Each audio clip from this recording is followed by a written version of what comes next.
ನಮಸ್ಕಾರ ಸ್ನೇಹಿತರೆ, welcome to V ಸ್ಟಡಿಮೇಟ್ YouTube channel. ನಾನು ವೆಂಕಟೇಶ್ ಬಿ ಪಾಟೀಲ್ ಅಂತ. ಯಾರೆಲ್ಲ ನನ್ನ ವಿ ಸ್ಟಡಿಮೇಟ್ ಯೂಟ್ಯೂಬ್ ಚಾನಲ್ನ ಸಬ್ಸ್ಕ್ರೈಬ್ ಮಾಡಿರೋ ಸೊ ಪ್ಲೀಸ್ ಸಬ್ಸ್ಕ್ರೈಬ್ ಮಾಡಿ. ಹಾಗೆ ಬೆಲ್ ಬಟನ್ ಒತ್ತರ ಮುಖಾಂತರ ಯಾವತ್ತೂ ಕೂಡ ನನ್ನ ವಿಡಿಯೋಗಳಿಗೆ ನೋಟಿಫೈ ಆಗಿ. Once again welcome to V ಸ್ಟಡಿಮೇಟ್ YouTube channel. So ಹಾಗೆ ನಾವು ಲಾಸ್ಟ್ ಕ್ಲಾಸಲ್ಲಿ ಡಿಸ್ಕಸ್ ಮಾಡ್ತಾ ಇದೀವಿ ಕರ್ನಾಟಕ ಆರ್ಥಿಕ ಸಮೀಕ್ಷೆ 2023-24. ಹಾಗಾಗಿ ಇದು ನನ್ನ ಒಂದು 9ನೇ ವಿಡಿಯೋ ಕ್ಲಾಸ್ ಆಗಿದೆ. ಆಲ್ರೆಡಿ 8 ಕ್ಲಾಸ್ಗಳನ್ನು ಮುಗಿಸಿದ್ದೀನಿ. ಸೊ ಇವೆಲ್ಲವನ್ನು ಕೂಡ ನಾವು ಆಕ್ಸೆಸ್ ಮಾಡಬೇಕಾದ್ರೆ ನಾವು ಈ ಒಂದು ವಿಡಿಯೋದ ಡಿಸ್ಕ್ರಿಪ್ಷನ್ ಬಾಕ್ಸ್ ಅಲ್ಲಿ ಎಲ್ಲ ವಿಡಿಯೋಗಳ ಲಿಂಕ್ ಅನ್ನು ಕೊಟ್ಟಿದ್ದೀನಿ, ಅದನ್ನು ಕೂಡ ನೀವು ವಾಚ್ ಮಾಡಬಹುದು. Okay, once again welcome to V Studymate. Let's start the class. First question ನೋಡ್ತಾ ಹೋಗೋಣ. ಈ ಕೆಳಗಿನ ಯಾವ ಹೇಳಿಕೆಗಳು ಸರಿಯಾಗಿವೆ ಅಂತ ಕೇಳಿದ್ದಾರೆ. ಹೌದಾ? ಫಸ್ಟ್ ಆಪ್ಷನ್ ನೋಡ್ತಾ ಹೋಗೋಣ. ಎ ಆಪ್ಷನ್, ರಾಜ್ಯದಲ್ಲಿ 50%ಕ್ಕಿಂತ ಹೆಚ್ಚು ನೀರಾವರಿ ಬೋರ್ವೆಲ್ ಮೂಲಕ ಆಗುತ್ತದೆ ಅಥವಾ ತೆಗೆದುಕೊಳ್ಳುತ್ತದೆ ಅಂತ ಕೊಟ್ಟಿದ್ದಾರೆ. ಆಪ್ಷನ್ ಬಿ ಅಲ್ಲಿ ಕನಿಷ್ಠ ನೀರಾವರಿ ಮೂಲವೆಂದರೆ ಕೆರೆಗಳನ್ನು ಕೊಟ್ಟಿದ್ದಾರೆ. ಹೌದಾ? ಇಲ್ಲಿ ನಮಗೆ ಆಪ್ಷನ್ ಬಂದು ಒಂದರಲ್ಲಿ ಎ ಮಾತ್ರ ಅಂತಿದೆ, ಎರಡನೇ ಆಪ್ಷನ್ ಬಂದು ಬಿ ಮಾತ್ರ ಅಂತಿದೆ, ಮೂರನೇ ಆಪ್ಷನ್ ಬಂದು ಎ ಮತ್ತು ಬಿ ಅಂತಿದೆ, ಆಪ್ಷನ್ ಡಿ 4 ಬಂದು ಮೇಲಿನ ಯಾವುದಲ್ಲ ಅಂತ ಕೊಟ್ಟಿದ್ದಾರೆ. ಹೌದಾ? ನೋಡಿ, ನಮಗೆ ಈ ನೀರಾವರಿ ಬಗ್ಗೆ ನಮಗೆ ಕೊಟ್ಟಿದ್ದಾರೆ. ಹೌದಾ? ಸೊ ಹಾಗಾಗಿ ಇಲ್ಲಿ ನೋಡಿ ನಮಗೆ ಸರಳದಲ್ಲಿ ಮೆನ್ಷನ್ ಮಾಡ್ತಾ ಹೋಗ್ತಾರೆ. ಸೊ ನೋಡಿ ಏನಂದ್ರೆ, ನಮ್ಮ ಒಂದು ಏನು ಕರ್ನಾಟಕದ ನೀರಾವರಿ ವ್ಯವಸ್ಥೆ ತಗೊಂಡಾಗ ಅಂತಂದ್ರೆ ಸುಮಾರು 56.55% ಇದೆಯಲ್ಲ, ಅದೆಲ್ಲೋ ಕೂಡ ಏನಾಗುತ್ತೆ ಅಂದ್ರೆ ಆಕ್ಚುಲಿ ಸೊ ಕೊಳವೆ ಅಥವಾ ಕೊರೆದ ಬಾವಿಗಳಿಂದ ಅಂದ್ರೆ ಬೋರ್ವೆಲ್ ಮುಖಾಂತರ ಏನ್ ಮಾಡ್ತಾರೆ, ಸುಮಾರು ನಮ್ಮ ರಾಜ್ಯದ 56.55% ಏನಂತಂದ್ರೆ ಆಕ್ಚುಲಿ ಬೋರ್ವೆಲ್ ಮುಖಾಂತರ ನಮ್ಮ ಒಂದು ಅಗ್ರಿಕಲ್ಚರ್ ನೀರಾವರಿಗೆ ಏನಾಗುತ್ತಾರೆ ಇದನ್ನ ಬಳಕೆ ಮಾಡ್ತಾ ಹೋಗ್ತಾರೆ. ಸೆಕೆಂಡ್ ಪ್ಲೇಸ್ ಯಾವ್ದಂತಂದ್ರೆ ನೋಡಿ, ಅದು ಸೆಕೆಂಡ್ ಪ್ಲೇಸ್ ಅಲ್ಲಿ ಬಂದು ಕಾಲುವೆಗಳು, ಅದು ಎರಡನೇ ಸ್ಥಾನದಲ್ಲಿದೆ. ಸುಮಾರು 21.02% ಏನಂತಂದ್ರೆ ನಮ್ಮ ಒಂದು ರಾಜ್ಯದಲ್ಲಿ ಕಾಲುವೆಗಳ ಮುಖಾಂತರ ನೀರಾವರಿನ ಪಡ್ಕೊಳ್ತಾರೆ. ಅದೇ ರೀತಿ ನೋಡಿ, ನಮಗೆ ಕೆರೆಗಳು ನಮ್ಮ ರಾಜ್ಯದಲ್ಲಿ ತುಂಬಾ ಇದ್ರೂ ಕೂಡ ಆಕ್ಚುಲಿ ಅದ್ರ ಪ್ರಮಾಣ ಬಂದು ಬಹಳ ಕಡಿಮೆ ಇದೆ. ಎಷ್ಟಂದ್ರೆ ಜಸ್ಟ್ 2.07% ಇದೆ ಕೆರೆಗಳು. ಅಂದ್ರೆ ತುಂಬಾ ಕಡಿಮೆ ನೀರಾವರಿ ಬಳಸೋದು ಯಾವ್ದಪ್ಪ ಅಂತಂದ್ರೆ ಅದು ಕೆರೆ ನೀರಾವರಿ ವ್ಯವಸ್ಥೆ ಅಂತ ಕರಿತೀವಿ ನಾವು. ಹೌದಾ? ಸೊ ಹಾಗಾಗಿ ನಮಗೆ ಕೊಟ್ಟಿರೋಂತ ಏನ್ ಕೊಟ್ಟಿದ್ದಾರೆ ನೋಡಿ, ರಾಜ್ಯದಲ್ಲಿ 50%ಕ್ಕಿಂತ ಹೆಚ್ಚು ನೀರಾವರಿ ಬೋರ್ವೆಲ್ ಅಂತಂದ್ರೆ ಬೋರ್ವೆಲ್ ಮುಖಾಂತರ ಆಗುತ್ತೆ ಅಂತ ಕೊಟ್ಟಿದ್ದಾರೆ. ಸೊ ಸ್ಟೇಟ್ಮೆಂಟ್ ಕರೆಕ್ಟ್ ಆಗುತ್ತೆ. ಎರಡನೇದು ಕನಿಷ್ಠ ನೀರಾವರಿ ಮೂಲ ಅಂತಂದ್ರೆ ಕೆರೆಗಳನ್ನು ಕೊಟ್ಟಿದ್ದಾರೆ, ಅದು ಕೂಡ ಕರೆಕ್ಟ್ ಆಗುತ್ತೆ. ಸೊ ಹಾಗಾಗಿ ಇಲ್ಲಿ ನಮಗೆ ಆಪ್ಷನ್ ಸಿ, ಎ ಮತ್ತು ಬಿ ಎರಡು ಕೂಡ ಸರಿಯಾದಂತ ಒಂದು ಹೇಳಿಕೆಗಳಾಗಿದೆ. So option B 3 is the right answer. ನೋಡಿ, ನಮಗೆ ಇಲ್ಲಿ ಚಾರ್ಟ್ ಕೊಟ್ಟಿರೋದಾ ನೀರಾವರಿ ಮೂಲಗಳಂತ ನಮಗೆ ಕಾಲುವೆಗಳಿದೆ, ಕೆರೆಗಳಿದೆ, ಬಾವಿಗಳಿದೆ, ಕೊಳವೆ ಅಥವಾ ಕೊರೆದ ಬಾವಿಗಳು ಬೋರ್ವೆಲ್ಸ್ಗಳಿವೆ, ಅದೇ ರೀತಿ ಇತರ ಮೂಲಗಳಿದೆ. ಆದ್ರೆ ಹೈಯೆಸ್ಟ್ ಯಾವ್ದಿದೆ ನೋಡಿ, ನಮಗೆ ಕೊಳವೆ ಮತ್ತು ಕೊರೆದ ಬಾವಿ ಇದೆಯಲ್ಲ ಅಂದ್ರೆ ಬೋರ್ವೆಲ್ಸ್ಗಳಿದೆಯಲ್ಲ, ಅದೇನು ಸುಮಾರು 56.55% ಏನಂದ್ರೆ ಆಕ್ಚುಲಿ ಕರ್ನಾಟಕದ ಒಂದು ನೀರಾವರಿ ವ್ಯವಸ್ಥೆಗಳಿಗೆ ನಾವು ಬಳಸ್ಕೊಳ್ತೀವಿ. ಅದೇ ರೀತಿ ಸೆಕೆಂಡ್ ಪ್ಲೇಸ್ ಯಾವ್ದಿದೆ ನೋಡಿ, ಕಾಲುವೆಗಳು ಕೆನಾಲ್ಸ್ ಅಂತ ಕೇಳ್ತೀವಿ ನಾವು. ಹೌದಾ? ಅದೆಷ್ಟು ಸುಮಾರು 21.02% ಇದೆ. ಸೊ ಲಾಸ್ಟ್ ಅಲ್ಲಿ ಯಾವ್ದು ನೋಡಿ, ಕೆರೆಗಳಿದೆಯಲ್ಲ, ಅಲ್ಲಿಂದ ಬರೀ ಜಸ್ಟ್ ನಾವು ಏನಂತಂದ್ರೆ 2.07% ಮಾತ್ರ ಆಕ್ಚುಲಿ ನಾವು ಕೆರೆಗಳಿಂದ ನೀರಾವರಿಯನ್ನು ನಮ್ಮ ರಾಜ್ಯದಲ್ಲಿ ಮಾಡ್ತೀವಿ. ಓಕೆ, ಸೊ ಹಾಗಾಗಿ option C is the right answer. Next question ನೋಡ್ತಾ ಹೋಗೋಣ. ನೋಡಿ, ಇಲ್ಲಿ ಒಂದು ಸ್ಕೀಮ್ ಬಗ್ಗೆ ಕೊಟ್ಟಿದ್ದಾರೆ. ರಾಷ್ಟ್ರೀಯ ಬಿದಿರು ಮಿಷನ್ ಅಥವಾ ಇಂಗ್ಲಿಷ್ ನಲ್ಲಿ ನಾವು ನ್ಯಾಷನಲ್ ಬಂಬೂ ಮಿಷನ್ ಅಂತ ಕರೀತಾರೆ. ಒಂದು ಸ್ಕೀಮ್ ಇದೆ, ಸೆಂಟ್ರಲ್ ಗವರ್ಮೆಂಟ್ ಸ್ಕೀಮ್ ಇದೆ ಆಕ್ಚುಲಿ. ಹೌದಾ? ರಾಷ್ಟ್ರೀಯ ಬಿದಿರು ಮಿಷನ್ಗೆ ಸಂಬಂಧಿಸಿದಂತೆ ಈ ಕೆಳಗಿನ ಯಾವ ಹೇಳಿಕೆಗಳು ಸರಿಯಾಗಿವೆ ಅಂತ ಕೊಟ್ಟಿದ್ದಾರೆ. ಹೌದಾ? ಸ್ಟೇಟ್ಮೆಂಟ್ ಫಸ್ಟ್ ನೋಡ್ತಾ ಹೋಗೋಣ. ಎ ಸ್ಟೇಟ್ಮೆಂಟ್, ಇದು ಕೇಂದ್ರ ವಲಯದ ಒಂದು ಯೋಜನೆಯಾಗಿದೆ ಅಥವಾ ಇಂಗ್ಲಿಷ್ ನಲ್ಲಿ ಸೆಂಟ್ರಲ್ ಸೆಕ್ಟರ್ ಸ್ಕೀಮ್ ಅಂತ ಕೊಟ್ಟಿದ್ದಾರೆ. ಆಪ್ಷನ್ ಬಿ ಬಂದು ಬಿದಿರನ್ನು ಮರವೆಂದು ಪರಿಗಣಿಸಲಾಗುತ್ತದೆ. ಅಂದ್ರೆ ಇಲ್ಲಿ ಏನಂದ್ರೆ ಏನ್ ಬಂಬು ಇದೆಯಲ್ಲ ಅದನ್ನ ಟ್ರೀ ಅಂತ ಪರಿಗಣಿಸ್ತಾರೆ ಅಂತ ಕೊಟ್ಟಿದ್ದಾರೆ. ಅದೇ ರೀತಿ ಆಪ್ಷನ್ ಸಿ ಬಂದು ನೋಡಲ್ ಸಚಿವಾಲಯ ಅಂದ್ರೆ ಪರಿಸರ ಮತ್ತು ಅರಣ್ಯ ಸಚಿವಾಲಯವಾಗಿದೆ. ಅದನ್ನ ಯಾರನ್ನ ಅಭಿವೃದ್ಧಿ ಮಾಡ್ತಾರೆ ಅಂತಂದ್ರೆ ಅದನ್ನ ministry of the environment and forest ಅಂತ ಕೊಟ್ಟಿದ್ದಾರೆ. ಹೌದಾ? ಸೊ ಹಾಗಾದ್ರೆ ಈ ಕೊಟ್ಟಿರುವಂತಹ 3 ಸ್ಟೇಟ್ಮೆಂಟ್ಗಳಲ್ಲಿ ಯಾವುದು ಸರಿಯಾಗಿ ಅಂತ ಕೊಟ್ಟಿದ್ದಾರೆ. ಆಪ್ಷನ್ ಎ ಮತ್ತು ಬಿ ಮಾತ್ರ, ಎರಡನೇದರಲ್ಲಿ ಬಿ ಮತ್ತು ಸಿ ಮಾತ್ರ, ಸಿ ಅಲ್ಲಿ ಎ ಬಿ ಮತ್ತು ಸಿ ಅಂತಿದೆ, ಆಪ್ಷನ್ 4ನೇದರಲ್ಲಿ ಬಂದು ಮೇಲಿನ ಯಾವುದಲ್ಲ ಅಂತ ಕೊಟ್ಟಿದ್ದಾರೆ. ಹೌದಾ? ನೋಡಿ, ಇಲ್ಲಿರುವಂತ ಎಲ್ಲ ಕೊಟ್ಟ ಹೇಳಿಕೊಳ್ಳೇನಾಗಿದೆ ಆಕ್ಚುಲಿ ತಪ್ಪಾಗಿದೆ. ಸೊ ಹಾಗಾಗಿ ಆಪ್ಷನ್ ಡಿ ಮೇಲಿನ ಯಾವುದು ಕೂಡ ಸರಿ ಅಲ್ಲ. ನೋಡಿ, ನಮಗೆ ಬಡ್ಜೆಟ್ ಅಲ್ಲಿ ಮೆನ್ಷನ್ ಮಾಡಿದ್ದಾರೆ ಒಂದು scheme, that is called the national bamboo mission ಅಥವಾ ರಾಷ್ಟ್ರೀಯ ಬಂಬೂ ಮಿಷನ್ ಅಂತ ಕರೀತಾರೆ. ಇದೇನಂದ್ರೆ ಇದೊಂದು ಸೆಂಟ್ರಲಿ ಸ್ಪಾನ್ಸರ್ಡ್ ಸ್ಕೀಮ್ ಆಗಿದೆ. ನೋಡಿ, ಎರಡು ತರ ಸ್ಕೀಮ್ ಬರ್ತವೆ. ಒಂದು ಸೆಂಟ್ರಲ್ ಸೆಕ್ಟರ್ ಸ್ಕೀಮ್ ಅಂತ ಬರುತ್ತೆ, ಇನ್ನೊಂದು ಬಂದು ಸೆಂಟ್ರಲ್ ಸ್ಪಾನ್ಸರ್ಡ್ ಸ್ಕೀಮ್ ಅಂತ ಬರುತ್ತೆ. ಹೌದಾ? ಸೆಂಟ್ರಲ್ ಸೆಕ್ಟರ್ ಸ್ಕೀಮ್ ಅಂತ ಏನಾಗುತ್ತೆ ಅಂದ್ರೆ ನೋಡಿ, ಕೇಂದ್ರ ಸರ್ಕಾರ ಆ ಒಂದು ಯೋಜನೆಗೆ 100% ಅಮೌಂಟ್ ಅನ್ನ ಅವರೇ ಕೊಡ್ತಾರೆ. ಅಲ್ಲಿ ಯಾವುದೇ ರೀತಿಯ ಸ್ಟೇಟ್ ಫಂಡಿಂಗ್ ಇರಂಗಿಲ್ಲ. ಫಾರ್ ಎಕ್ಸಾಂಪಲ್ ಬಂದ್ರೆ ಪ್ರಧಾನ ಮಂತ್ರಿ ಕಿಸಾನ್ ಸಮ್ಮಾನ್ ಯೋಜನೆ ಅಂತ ಕೇಳಿದಿರಿ. ಹೌದಾ? ಏನ್ ಮಾಡ್ತಾರೆ, ಪ್ರತಿ ವರ್ಷ ರೈತರಿಗೆ 6000 ರೂಪೀಸ್ 6000 ರೂಪಾಯಿ ಏನ್ ಮಾಡ್ತಾರೆ ರೈತರ ಅಕೌಂಟ್ಗೆ ಹಾಕ್ತಾರೆ. ಹೌದಾ? ಇದೊಂದು ಕೇಂದ್ರ ಸರ್ಕಾರದ ಒಂದು ಸೆಂಟ್ರಲ್ ಸೆಕ್ಟರ್ ಸ್ಕೀಮ್ ಆಗಿದೆ. ಅದೇ ರೀತಿ ಈ ಸೆಂಟ್ರಲ್ ಸ್ಪಾನ್ಸರ್ಡ್ ಸ್ಕೀಮ್ ಅಂತಂದ್ರೆ ಏನಾಗಿರುತ್ತೆ ನೋಡಿ, ಆಕ್ಚುಲಿ ಇದರಲ್ಲಿ ಎರಡು ಕೇಂದ್ರ ಸರ್ಕಾರದ ಪಾಲು ಕೂಡ ಇರುತ್ತೆ, ಅದೇ ರೀತಿ ರಾಜ್ಯ ಸರ್ಕಾರದ ಪಾಲು ಕೂಡ ಇರುತ್ತೆ. ಫಾರ್ ಎಕ್ಸಾಂಪಲ್ ನಮಗೆ ಕೇಂದ್ರ ಸರ್ಕಾರ 60% ಕೊಟ್ಟರೆ ರಾಜ್ಯ ಸರ್ಕಾರ 40% ಕೊಡುತ್ತೆ, ಹೌದಾ. ಅದೇ ರೀತಿ ಈ ಒಂದು ಗುಡ್ಡಗಳ ಜಿಲ್ಲೆಗಳು ಇರ್ತವೆ, ಫಾರ್ ಎಕ್ಸಾಂಪಲ್ ನಾರ್ತ್ ಈಸ್ಟ್ ಬಂದಲ್ಲಿ ಏನಾಗುತ್ತೆ 90% ಸೆಂಟರ್ ಕೊಟ್ಟರೆ 10% ಸ್ಟೇಟ್ ಕೊಡ್ತವೆ. ಅದನ್ನ ಅವುಗಳನ್ನ ನಾವು ಸೆಂಟ್ರಲಿ ಸ್ಪಾನ್ಸರ್ಡ್ ಸ್ಕೀಮ್ ಅಂತ ಕರೀತಾರೆ. ಹಾಗಾಗಿ ಈ ನ್ಯಾಷನಲ್ ಬಂಬು ಮಿಷನ್ ಇದೆಯಲ್ಲ, ಇದು ಕೂಡ ಏನಾಗಿದೆ ಒಂದು ಸೆಂಟ್ರಲಿ ಸ್ಪಾನ್ಸರ್ಡ್ ಸ್ಕೀಮ್ ಆಗಿದೆ ಅಂತ. ಅಂದ್ರೆ ಇದರಲ್ಲಿ ಸ್ಟೇಟ್ ಕೂಡ ಫಂಡಿಂಗ್ ಆಗುತ್ತೆ, ಅದೇ ರೀತಿ ಸೆಂಟರ್ ಕೂಡ ಫಂಡಿಂಗ್ ಆಗುತ್ತೆ, ಹೌದಾ. ಇಲ್ಲಿ ನಮಗೆ ಫಸ್ಟ್ ಎಂಟ್ರಿ ಇದು ಕೇಂದ್ರ ಸರ್ಕಾರ ಕೇಂದ್ರ ವಲಯದ ಯೋಜನೆ ಅಂತಂದ್ರೆ ಇದೊಂದು ಸೆಂಟ್ರಲ್ ಸೆಕ್ಟರ್ ಸ್ಕೀಮ್ ಅಲ್ಲ, ಸೆಂಟ್ರಲಿ ಸ್ಪಾನ್ಸರ್ಡ್ ಸ್ಕೀಮ್. ಹಾಗಾಗಿ ಫಸ್ಟ್ ಸ್ಟೇಟ್ಮೆಂಟ್ ರಾಂಗ್ ಆಗಿದೆ, ಹೌದಾ. ನೋಡಿ ಮತ್ತೆ ಇಲ್ಲಿ ನೋಡ್ತಾ ಹೋಗೋಣ. ಆಕ್ಚುಲಿ ಏನು ಈ ನ್ಯಾಷನಲ್ ಬಂಬು ಮಿಷನ್ ಸ್ಕೀಮ್ ಇದೆಯಲ್ಲ, ಇದನ್ನ 2018-19 ಲಾಂಚ್ ಮಾಡ್ತಾರೆ. ಇದೊಂದು ಸೆಂಟ್ರಲಿ ಸ್ಪಾನ್ಸರ್ಡ್ ಸ್ಕೀಮ್ ಆಗಿ, ಅಂದ್ರೆ ಇದರಲ್ಲಿ ಸೆಂಟರ್ ಮತ್ತೆ ಸ್ಟೇಟ್ ಎರಡು ಕೂಡ ಫಂಡಿಂಗ್ ಮಾಡ್ತದೆ, ಹೌದಾ. ಅದೇ ರೀತಿ ನೋಡಿ ಈ ಸ್ಕೀಮಿನ ಮುಖ್ಯ ಉದ್ದೇಶ ಏನಂತಂದ್ರೆ ಆಕ್ಚುಲಿ ಈ ಒಂದು ಬಂಬು ಪ್ಲಾಂಟೇಶನ್ ಅಥವಾ ಏನು ಬಿದಿರು ಇದೆಯಲ್ಲ, ಇದನ್ನ ವಿಶೇಷವಾಗಿ ನಾನ್ ಫಾರೆಸ್ಟ್ ಅಂದ್ರೆ ಗೌರ್ಮೆಂಟ್ ನ ಒಂದು ಸರ್ಕಾರಿಯ ಒಂದು ಏನು ಅರಣ್ಯೇತರ ಭೂಮಿಯಲ್ಲಿ ಜೊತೆಗೆ ಖಾಸಗಿ ಭೂಮಿಗಳಲ್ಲಿ ಅಂತಂದ್ರೆ ಆಕ್ಚುಲಿ ಈ ಬಿದಿರನ್ನ ಬೆಳೆಸೋ ಮುಖಾಂತರ ಆ ಒಂದು ರೈತರಿಗೆ ಇನ್ಕಮ್ ಆದಾಯವನ್ನು ತರುವಂತದ್ದು ಈ ಒಂದು ನ್ಯಾಷನಲ್ ಬಂಬು ಮಿಷನ್ ನ ಮುಖ್ಯ ಉದ್ದೇಶವಾಗಿದೆ. ಹಾಗಾಗಿ ಈ ಸ್ಕೀಮ್ ಅನ್ನ ಲಾಂಚ್ ಮಾಡಿ ನೋಡಲ್ ಮಾಡುವಂತ ಯಾವ್ದು ಮಿನಿಸ್ಟ್ರಿ ಅಂತಂದ್ರೆ ಅದು ministry of the agriculture and farmer welfare ಅಂತ ಇದೆ, ಹೌದಾ. ನೋಡಿ ಇಲ್ಲಿ ಒಂದು ಕೊಟ್ಟಿದ್ದಾರೆ ಆಪ್ಷನ್, ನಮಗೆ ನೋಡಲ್ ಸಚಿವಾಲಯ ಬಂದು ಮಿನಿಸ್ಟ್ರಿ ಆಫ್ ದಿ ಪರಿಸರ ಮತ್ತು ಅರಣ್ಯ ಕೊಟ್ಟಿದ್ದಾರೆ. ಹಾಗಾಗಲ್ಲ, ಇದು it is nodal by the ministry of the agriculture and farmer welfare ಅಥವಾ ಕೃಷಿ ಸಚಿವಾಲಯವಾಗಿದೆ. ಹಾಗಾಗಿ ಥರ್ಡ್ ಸಿ ಸ್ಟೇಟ್ಮೆಂಟ್ ಕೂಡ ತಪ್ಪಾಗುತ್ತೆ, ಹೌದಾ. ನೋಡಿ ಒಂದು ಕಾಯ್ದೆ ಮಾಡ್ತಾರೆ ನಮ್ಮ ದೇಶದಲ್ಲಿ, ಹೌದಾ. ಯಾವ್ದಂತಂದ್ರೆ Indian forest act of the 1927 ಅಥವಾ ಭಾರತ ಅರಣ್ಯ ಕಾಯ್ದೆ 1927 ಅಂತ ಮಾಡ್ತಾರೆ. ಅದರಲ್ಲಿ ಅಂತಂದ್ರೆ ಆಕ್ಚುಲಿ ಈ ಒಂದು ಬಂಬು ಇದೆಯಲ್ಲ, ಬಿದಿರು ಇದೆಯಲ್ಲ, ಇದನ್ನ ಏನ್ ಮಾಡ್ತಾರೆ ಅಂದ್ರೆ ಒಂದು ಟ್ರೀ ಮರ ಅಂತ ಘೋಷಣೆ ಮಾಡ್ತಾರೆ, ಮರ ಅಂತೇಳಿ ಡಿಕ್ಲೇರ್ ಮಾಡ್ತಾರೆ. ಆದ್ರೆ 2017 ಏನ್ ಮಾಡ್ತಾರೆ ಆಕ್ಚುಲಿ ಆ ಒಂದು ಪ್ರಾವಿಷನ್ ತೆಗೆದಾಗ ಏನ್ ಮಾಡ್ತಾರೆ, ಈಗ ಪ್ರೆಸೆಂಟ್ ಆಗಿ ಬಂಬು ಇದೆಯಲ್ಲ, ಬಂಬು ಏನಂತಂದ್ರೆ ಒಂದು ಇಟ್ಸ್ ಎ ಗ್ರಾಸ್, ಪ್ರಸ್ತುತವಾಗಿ ಬಂಬು ಇದೆಯಲ್ಲ ಅದೊಂದು ಹುಲ್ಲು ಆಗಿದೆ, ಇಟ್ಸ್ ಎ ಗ್ರಾಸ್ ಆಗಿದೆ, ಇಟ್ಸ್ ನಾಟ್ ಎ ಟ್ರೀ, ಅದೊಂದು ಹುಲ್ಲು ಅಂತ ಕರಿತೀವಿ ನಾವು. ಹಾಗಾಗಿ ನೋಡಿ ಬಿದಿರನ್ನು ಮರವೆಂದು ಪರಿಗಣಿಸಲಾಗಿತ್ತು ಅಂತ ಆಕ್ಚುಲಿ ಹೌದು, ಅದು 2017 ಏನ್ ಮಾಡ್ತಾರೆ ಆಕ್ಚುಲಿ ಅದನ್ನ ತೆಗೆದಾಕಿ ಈಗ ಪ್ರೆಸೆಂಟ್ ಆಗಿ ಬಂಬು ಅಥವಾ ಬಿದಿರನ್ನು ಏನಂದ್ರೆ ಪ್ರೆಸೆಂಟ್ ಆಗಿ ಒಂದು ಗ್ರಾಸ್ ಆಗಿ ಕನ್ಸಿಡರೇಷನ್ ಮಾಡ್ತಾರೆ. ಹಾಗಾಗಿ ಆಪ್ಷನ್ ಬಿ ಸ್ಟೇಟ್ಮೆಂಟ್ ಕೂಡ ತಪ್ಪಾಗುತ್ತೆ, ಹೌದಾ. ನೋಡಿ ಇನ್ನು ಬಂಬು ಇದೆಯಲ್ಲ ಅಥವಾ ಏನು ಈ ಬಿದಿರು ಇದೆಯಲ್ಲ, ಇದು ಭಾರತ ಏನಂತಂದ್ರೆ ಜಗತ್ತಿನಲ್ಲಿ 2ನೇ ಅತಿ ಹೆಚ್ಚು ಬಿದಿರು ಬೆಳೆಯುವಂತ ದೇಶ ಆಗಿದೆ, ಹೌದಾ. India is the highest area ಇದೆ, ಮತ್ತೇನಂದ್ರೆ ಸೆಕೆಂಡ್ ರಿಚೆಸ್ಟ್ ಕಂಟ್ರಿ ಆಗಿದೆ ಆಫ್ಟರ್ ದ ಚೀನಾ. ಚೀನಾ ಅಂತಂದ್ರೆ ಆಕ್ಚುಲಿ ಜಗತ್ತಿನಲ್ಲಿ ಅತಿ ಹೆಚ್ಚು ಬಿದಿರನ್ನು ಉತ್ಪಾದನೆ ಮಾಡುವಂತ ದೇಶವಾಗಿದೆ. ಜೊತೆಗೆ ನೋಡಿ ಈ ಒಂದು ಬಿದಿರು ಇದೆಯಲ್ಲ, ಇದನ್ನ ಗ್ರೀನ್ ಸ್ಟೀಲ್ ಅಂತ ಕರೀತಾರೆ, ವೆರಿ ಇಂಪಾರ್ಟೆಂಟ್. ಇದನ್ನ ಹಸಿರು ಸ್ಟೀಲ್ ಅಥವಾ ಗ್ರೀನ್ ಸ್ಟೀಲ್ ಅಂತ ಕರೀತಾರೆ. ನಿಮ್ಗೆಲ್ಲ ಗೊತ್ತಿರುವಂತೆ ಆಕ್ಚುಲಿ ನಮ್ಮ ಏನು ಬೆಂಗಳೂರಿನ ಒಂದು ಕೆಂಪೇಗೌಡ ವಿಮಾನ ನಿಲ್ದಾಣ ಇದೆಯಲ್ಲ, ಅದಂತ ಎಲ್ಲ ಮಾಡಿರೋದು ಕೂಡ ಏನಂತಂದ್ರೆ ಬಿದಿರಿಂದನೇ ಮಾಡಿರೋದು, ಅಷ್ಟು ಆ ಒಂದು ಡೆಕೋರೇಷನ್ ಡಿಸೈನ್ ಗಳನ್ನ, ಅದಕ್ಕೆ ಅದನ್ನ ಗ್ರೀನ್ ಸ್ಟೀಲ್ ಅಂತ ಕರೀತಾರೆ. ಅಂದ್ರೆ ಹೆಂಗ್ ಬೇಕಂದ್ರೆ ಆಕ್ಚುಲಿ ಅಂದ್ರೆ ನಾವು ಬಹಳ ಈಕೋ ಫ್ರೆಂಡ್ಲಿ ಆಗಿ ಬಳಸ್ಕೊಳ್ಳುವಂತ ಸ್ಟೀಲ್ ಅಂತ ಕರಿತೀವಿ, ಅದಕ್ಕೆ ಗ್ರೀನ್ ಸ್ಟೀಲ್ ಅಂತ ಕರೀತಾರೆ, ಓಕೆನಾ. ಸೊ ಹಾಗಾಗಿ ಇಯರ್ ಆಪ್ಷನ್ 4 ಇದೆಯಲ್ಲ, ಮೇಲಿನ ಯಾವುದೇ ಸ್ಟೇಟ್ಮೆಂಟ್ಗಳು ಕೂಡ ಸರಿಯಾಗಿಲ್ಲ. ಹಾಗಾಗಿ option 4 is the right answer. Clear? ಯಾ.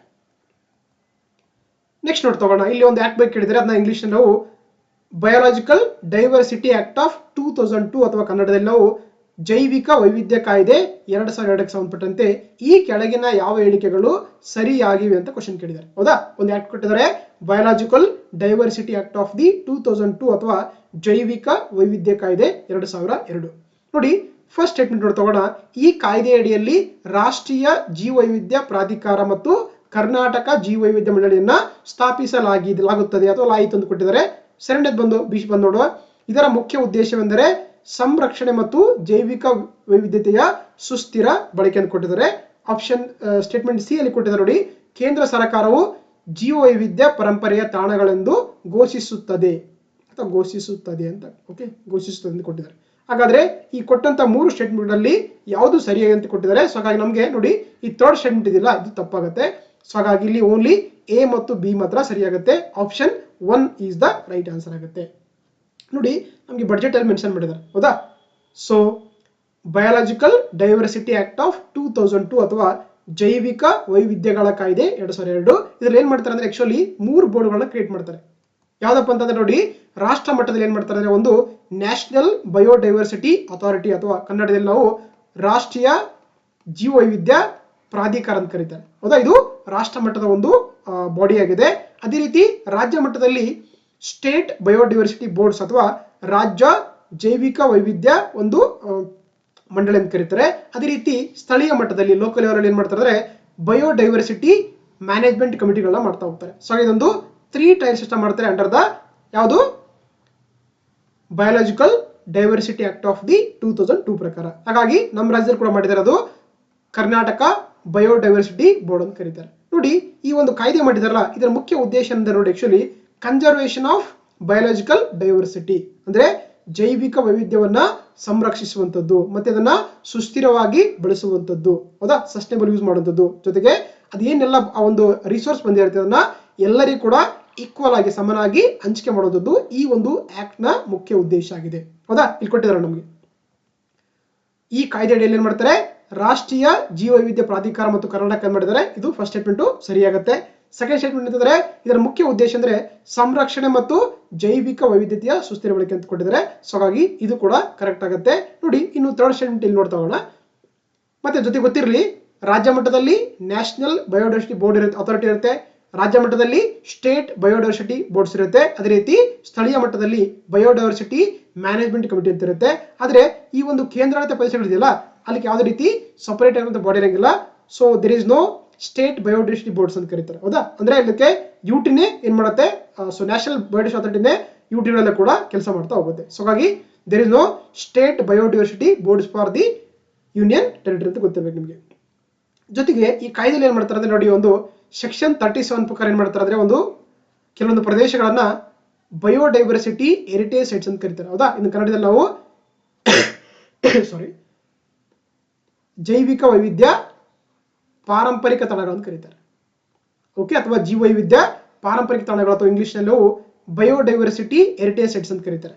ಗೊತ್ತಿರಬೇಕು, ಯಾರು ಘೋಷಣೆ ಮಾಡ್ತಾರೆ, ಯಾರು ಡಿಕ್ಲೇರ್ ಮಾಡ್ತಾರೆ ಅಂತ ಗೊತ್ತಿರಬೇಕು. ಅದು ಸ್ಟೇಟ್ ಗೌರ್ಮೆಂಟ್ ಮಾಡುತ್ತೆ with consultation of the local body. ಹೌದಾ, ಏನ್ ಮಾಡುತ್ತೆ, ರಾಜ್ಯ ಸರ್ಕಾರ ಏನ್ ಮಾಡುತ್ತೆ ಅಂದ್ರೆ ಒಂದು ಪಂಚಾಯತಿಗಳನ್ನ ಒಂದು ಕನ್ಸಲ್ಟ್ ಮುಖಾಂತರ ಏನ್ ಮಾಡ್ತಾರೆ, ಒಂದು ರಾಜ್ಯಗಳಲ್ಲಿ ಈ ಒಂದು ಬಯೋಡೈವರ್ಸಿಟಿ ಹೆರಿಟೇಜ್ ಸೈಟ್ ಗಳನ್ನ ಘೋಷಣೆ ಮಾಡುತ್ತೆ. ಬಟ್ ಇಲ್ಲಿ ಏನ್ ಕೊಟ್ಟಿದ್ದಾರೆ ನೋಡಿ, ಕೇಂದ್ರ ಸರ್ಕಾರ ಅಂತ ಕೊಟ್ಟಿದ್ದಾರೆ. ಹೌದಾ, ಕೇಂದ್ರ ಸರ್ಕಾರ ಅಲ್ಲ, ರಾಜ್ಯ ಸರ್ಕಾರ ಏನ್ ಮಾಡುತ್ತೆ, ಅದು ಸ್ಥಳೀಯ ಸರ್ಕಾರದೊಂದಿಗೆ ಕನ್ಸಲ್ಟೇಷನ್ ಮಾಡಿ ಮಾಡುತ್ತೆ ಆ ಒಂದು ರಾಜ್ಯದಲ್ಲಿರುವಂತಹ ಪ್ರದೇಶಗಳನ್ನ ಜೀವ ವೈವಿಧ್ಯ ಪರಂಪರೆಯ ತಾಣಗಳೆಂದು ಘೋಷಣೆ ಮಾಡ್ತದೆ. ಬಟ್ ಇಲ್ಲಿ ಕೊಟ್ಟಿದ್ದಾರೆ ಕೇಂದ್ರ ಸರ್ಕಾರ ಕೊಟ್ಟಿದೆ. ಸೊ ಹಾಗಾಗಿ ಥರ್ಡ್ ಸ್ಟೇಟ್ಮೆಂಟ್ ರಾಂಗ್ ಆಗುತ್ತೆ. ಹೌದಾ, ಸೊ ಹಾಗಾಗಿ ನಮಗೆ ಎ ಮತ್ತು ಬಿ ಸ್ಟೇಟ್ಮೆಂಟ್ 1 ಇದೆಯಲ್ಲ ಅದು ಮಾತ್ರ ಕರೆಕ್ಟ್ ಆಗುತ್ತೆ. ಹೌದಾ, ಎಸ್. ನೋಡಿ, ನಮ್ಮ ರಾಜ್ಯದಲ್ಲಿ ಅಂತಂದ್ರೆ ಕೆಲವೊಂದು ಪ್ರದೇಶಗಳನ್ನ ಈ ಒಂದು ಜೀವ ವೈವಿಧ್ಯ ಪಾರಂಪರಿಕ ತಾಣಗಳಂತ ಘೋಷಣೆ ಮಾಡಿದರೆ ನಿಮ್ಗೆ ಎಕ್ಸಾಮ್ ಅಲ್ಲಿ ಮೇ ಕೇಳಬಹುದು. ಗೊತ್ತಿರಲಿ ಯಾವ್ದಂತಂದ್ರೆ ಕಗ್ಗಾ ಪ್ಲಾಟಿ ರೀಸನ್ ಬರುತ್ತೆ ಅಘನಾಶಿನಿ ಸಾಂಕ್ಷರಿಯಲ್ಲಿ. ಇದನ್ನ ಕರ್ನಾಟಕದ ಜೀವ ವೈವಿಧ್ಯ ಪಾರಂಪರಿಕ ತಾಣ ಅಂತ ಘೋಷಣೆ ಮಾಡಿದರೆ. ಅದೇ ರೀತಿ ಅಂತರ್ಗಂಗೆ ಗುಡ್ಡ ಇದೆಯಲ್ಲ, ಬೆಟ್ಟ ಇದೆಯಲ್ಲ ಕೋಲಾರ ಡಿಸ್ಟ್ರಿಕ್ಟ್ ಅಲ್ಲಿ, ಅದು ಕೂಡ ಘೋಷಣೆ ಮಾಡಿದ್ದಾರೆ. ಅದೇ ರೀತಿ ಶ್ರೀಲಕ್ಷ್ಮಿ ಹದಿನಾರಾಯಣ ಇಲ್ಲಿಂದ ಗುಡಿಬಂಡೆ ತಾಲೂಕು ಆಫ್ ದ ಚಿಕ್ಕಬಳ್ಳಾಪುರ ಜಿಲ್ಲೆಯಲ್ಲಿ ಮಾಡಿದ್ದಾರೆ, ಅದು ಕೂಡ ಹೌದು. ಅದೇ ರೀತಿ ಮೈಮಾರಂಗ ಇಲ್ಲಿಂದ ಕುಲವನಹಳ್ಳಿ ಗ್ರಾಮ ಪಂಚಾಯತಿ ನೆಲಮಂಗಲ ಬರುತ್ತೆ, ಅದು ಕೂಡ ಈ ಒಂದು ಬಯೋಡೈವರ್ಸಿಟಿ ಹೆರಿಟೇಜ್ ಸೈಟ್ ಅಂತ ಘೋಷಣೆ ಮಾಡಿದ್ದಾರೆ.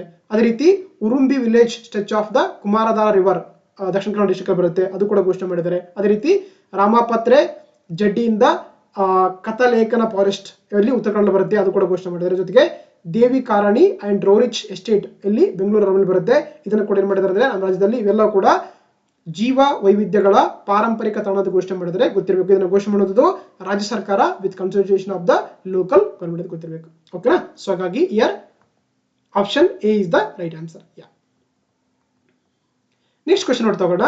ಕರ್ನಾಟಕ ಜಲ ನಿಗಮ ಕೃಷ್ಣ ಭಾಗ್ಯ ಜಲ ನಿಗಮ, ವಿಶ್ವೇಶ್ವರಯ್ಯ ಜಲ ನಿಗಮ ಮತ್ತು ಕಾವೇರಿ ಜಲ ನಿಗಮ ಮಂಡಳಿ ಅಂತ ಕೇಳಿದಿರೋದಾ. ಇವುಗಳನ್ನ ನಾವು ಕೆಬಿ ಜನರಲ್ ಅಂತ ಕೇಳಿದಿರೋದಾ. ಕೆಬಿ ಕರ್ನಾಟಕ ಕೃಷ್ಣ ಭಾಗ್ಯ ಜಲ ನಿಗಮ ನಿಮಿತ್ತ ಕೆಬಿ ಜೆಎನ್ಎಲ್ ಅಂತ ಕರಿತೀವಿ. ಅದೇ ರೀತಿ ವಿಶ್ವೇಶ್ವರಯ್ಯ ಜಲ ನಿಗಮ ಮಂಡಳಿ ಅಂತ ಕರಿತೀವಿ. ಹೌದಾ, ಇವೆಲ್ಲವನ್ನ ಡ್ಯಾಶ್ ಕಾಯ್ದೆ ಅಡಿಯಲ್ಲಿ ಸ್ಥಾಪಿಸಲಾಗಿದೆ ಅಂತ ಕೇಳಿದ್ರು ನೋಡಿ. ಹೌದಾ, ಇದನ್ನ ಕೆಳಗಿನ ಯಾವ ಆಕ್ಟ್ಗಳ ಮುಖಾಂತರ ಈ ಒಂದು ಬಾಡಿಗಳ ನಿಗಮಗಳನ್ನ ರಚನೆ ಮಾಡಲಾಗಿದೆ ಅಂತ ಕೇಳಿದ್ದಾರೆ. ಹೌದಾ, ಫಸ್ಟ್ ಆಪ್ಷನ್ ಇದೆ ಪರಿಸರ ಸಂರಕ್ಷಣಾ ಕಾಯ್ದೆ 1986, ಇಂಗ್ಲಿಷ್ ನಲ್ಲಿ ನಾವು environmental protection act of the 1986 ಅಂತಿದೆ. ಎರಡನೇ ಆಪ್ಷನ್ ಬಂದು ನೀರಿನ ಕಾಯ್ದೆ 1974 ಅಥವಾ ಇಂಗ್ಲಿಷ್ ನಾವು ವಾಟರ್ ಆಕ್ಟ್ ಆಫ್ ದಿ 1974 ಅಂತಿದೆ. ಮೂರನೇ ಆಪ್ಷನ್ ಬಂದು ಕಂಪನಿಗಳ ಕಾಯ್ದೆ 1956 ಅಂತಿದೆ. ಅದೇ ರೀತಿ ಆಪ್ಷನ್ ಡಿ ಅಲ್ಲಿ ರಾಷ್ಟ್ರೀಯ ಹಸಿರು ನ್ಯಾಯಮಂಡಳಿ ಅಥವಾ ಇಂಗ್ಲಿಷ್ ನಲ್ಲಿ ನಾವು ನ್ಯಾಷನಲ್ ಗ್ರೀನ್ ಟ್ರಿಬ್ಯುನಲ್ ಅಂತಿದೆ.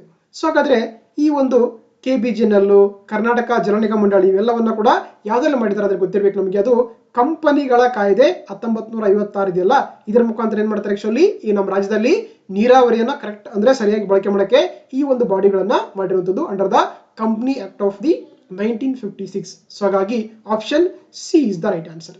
Okay, option C is the right answer. ನೋಡಿ ನಮಗೆ ಸರ್ವೇದಲ್ಲಿ ಮೆನ್ಷನ್ ಮಾಡಿದ್ದಾರೆ. ನೋಡಿ, ಜಲ ಸಂಪನ್ಮೂಲ ಇಲಾಖೆ ಏನ್ ಮಾಡ್ತಿದ್ದಾರೆ ಆಕ್ಚುಲಿ ನೀರಾವರಿ ಯೋಜನೆಗಳನ್ನ ತ್ವರಿಷ್ಠ ಅನುಷ್ಠಾನಕ್ಕೆ ಏನ್ ಮಾಡ್ತಾರೆ ಆಕ್ಚುಲಿ ಕೆಲವೊಂದು ಬಾಡಿಗಳನ್ನ ಕ್ರಿಯೇಟ್ ಮಾಡಿದ್ದಾರೆ ಅಂಡರ್ ದ ಕಂಪನಿಗಳ ಕಾಯ್ದೆ 1956 ಒಂದು ಅಡಿಯಲ್ಲಿ. ಯಾವ್ದಾವ್ದಂತಂದ್ರೆ ಅದು ಕೃಷ್ಣ ಭಾಗ್ಯ ಜಲ ನಿಗಮ ನಿಯಮಿತ 1996 ಮಾಡಿದ್ದಾರೆ. ಅದೇ ರೀತಿ ಕರ್ನಾಟಕ ನೀರಾವರಿ ನಿಗಮ ನಿಯಮಿತ ಮಾಡಿದ್ದಾರೆ 1998ರಲ್ಲಿ. ಅದೇ ರೀತಿ ಕಾವೇರಿ ನೀರಾವರಿ ನಿಗಮ ನಿಯಮಿತ ಮಾಡಿದರೆ 2003ರಲ್ಲಿ. ಹಾಗೆ ವಿಶ್ವೇಶ್ವರಯ್ಯ ಜಲ ನಿಗಮ ನಿಯಮಿತ ಮಾಡಿದರೆ 2016ರಲ್ಲಿ.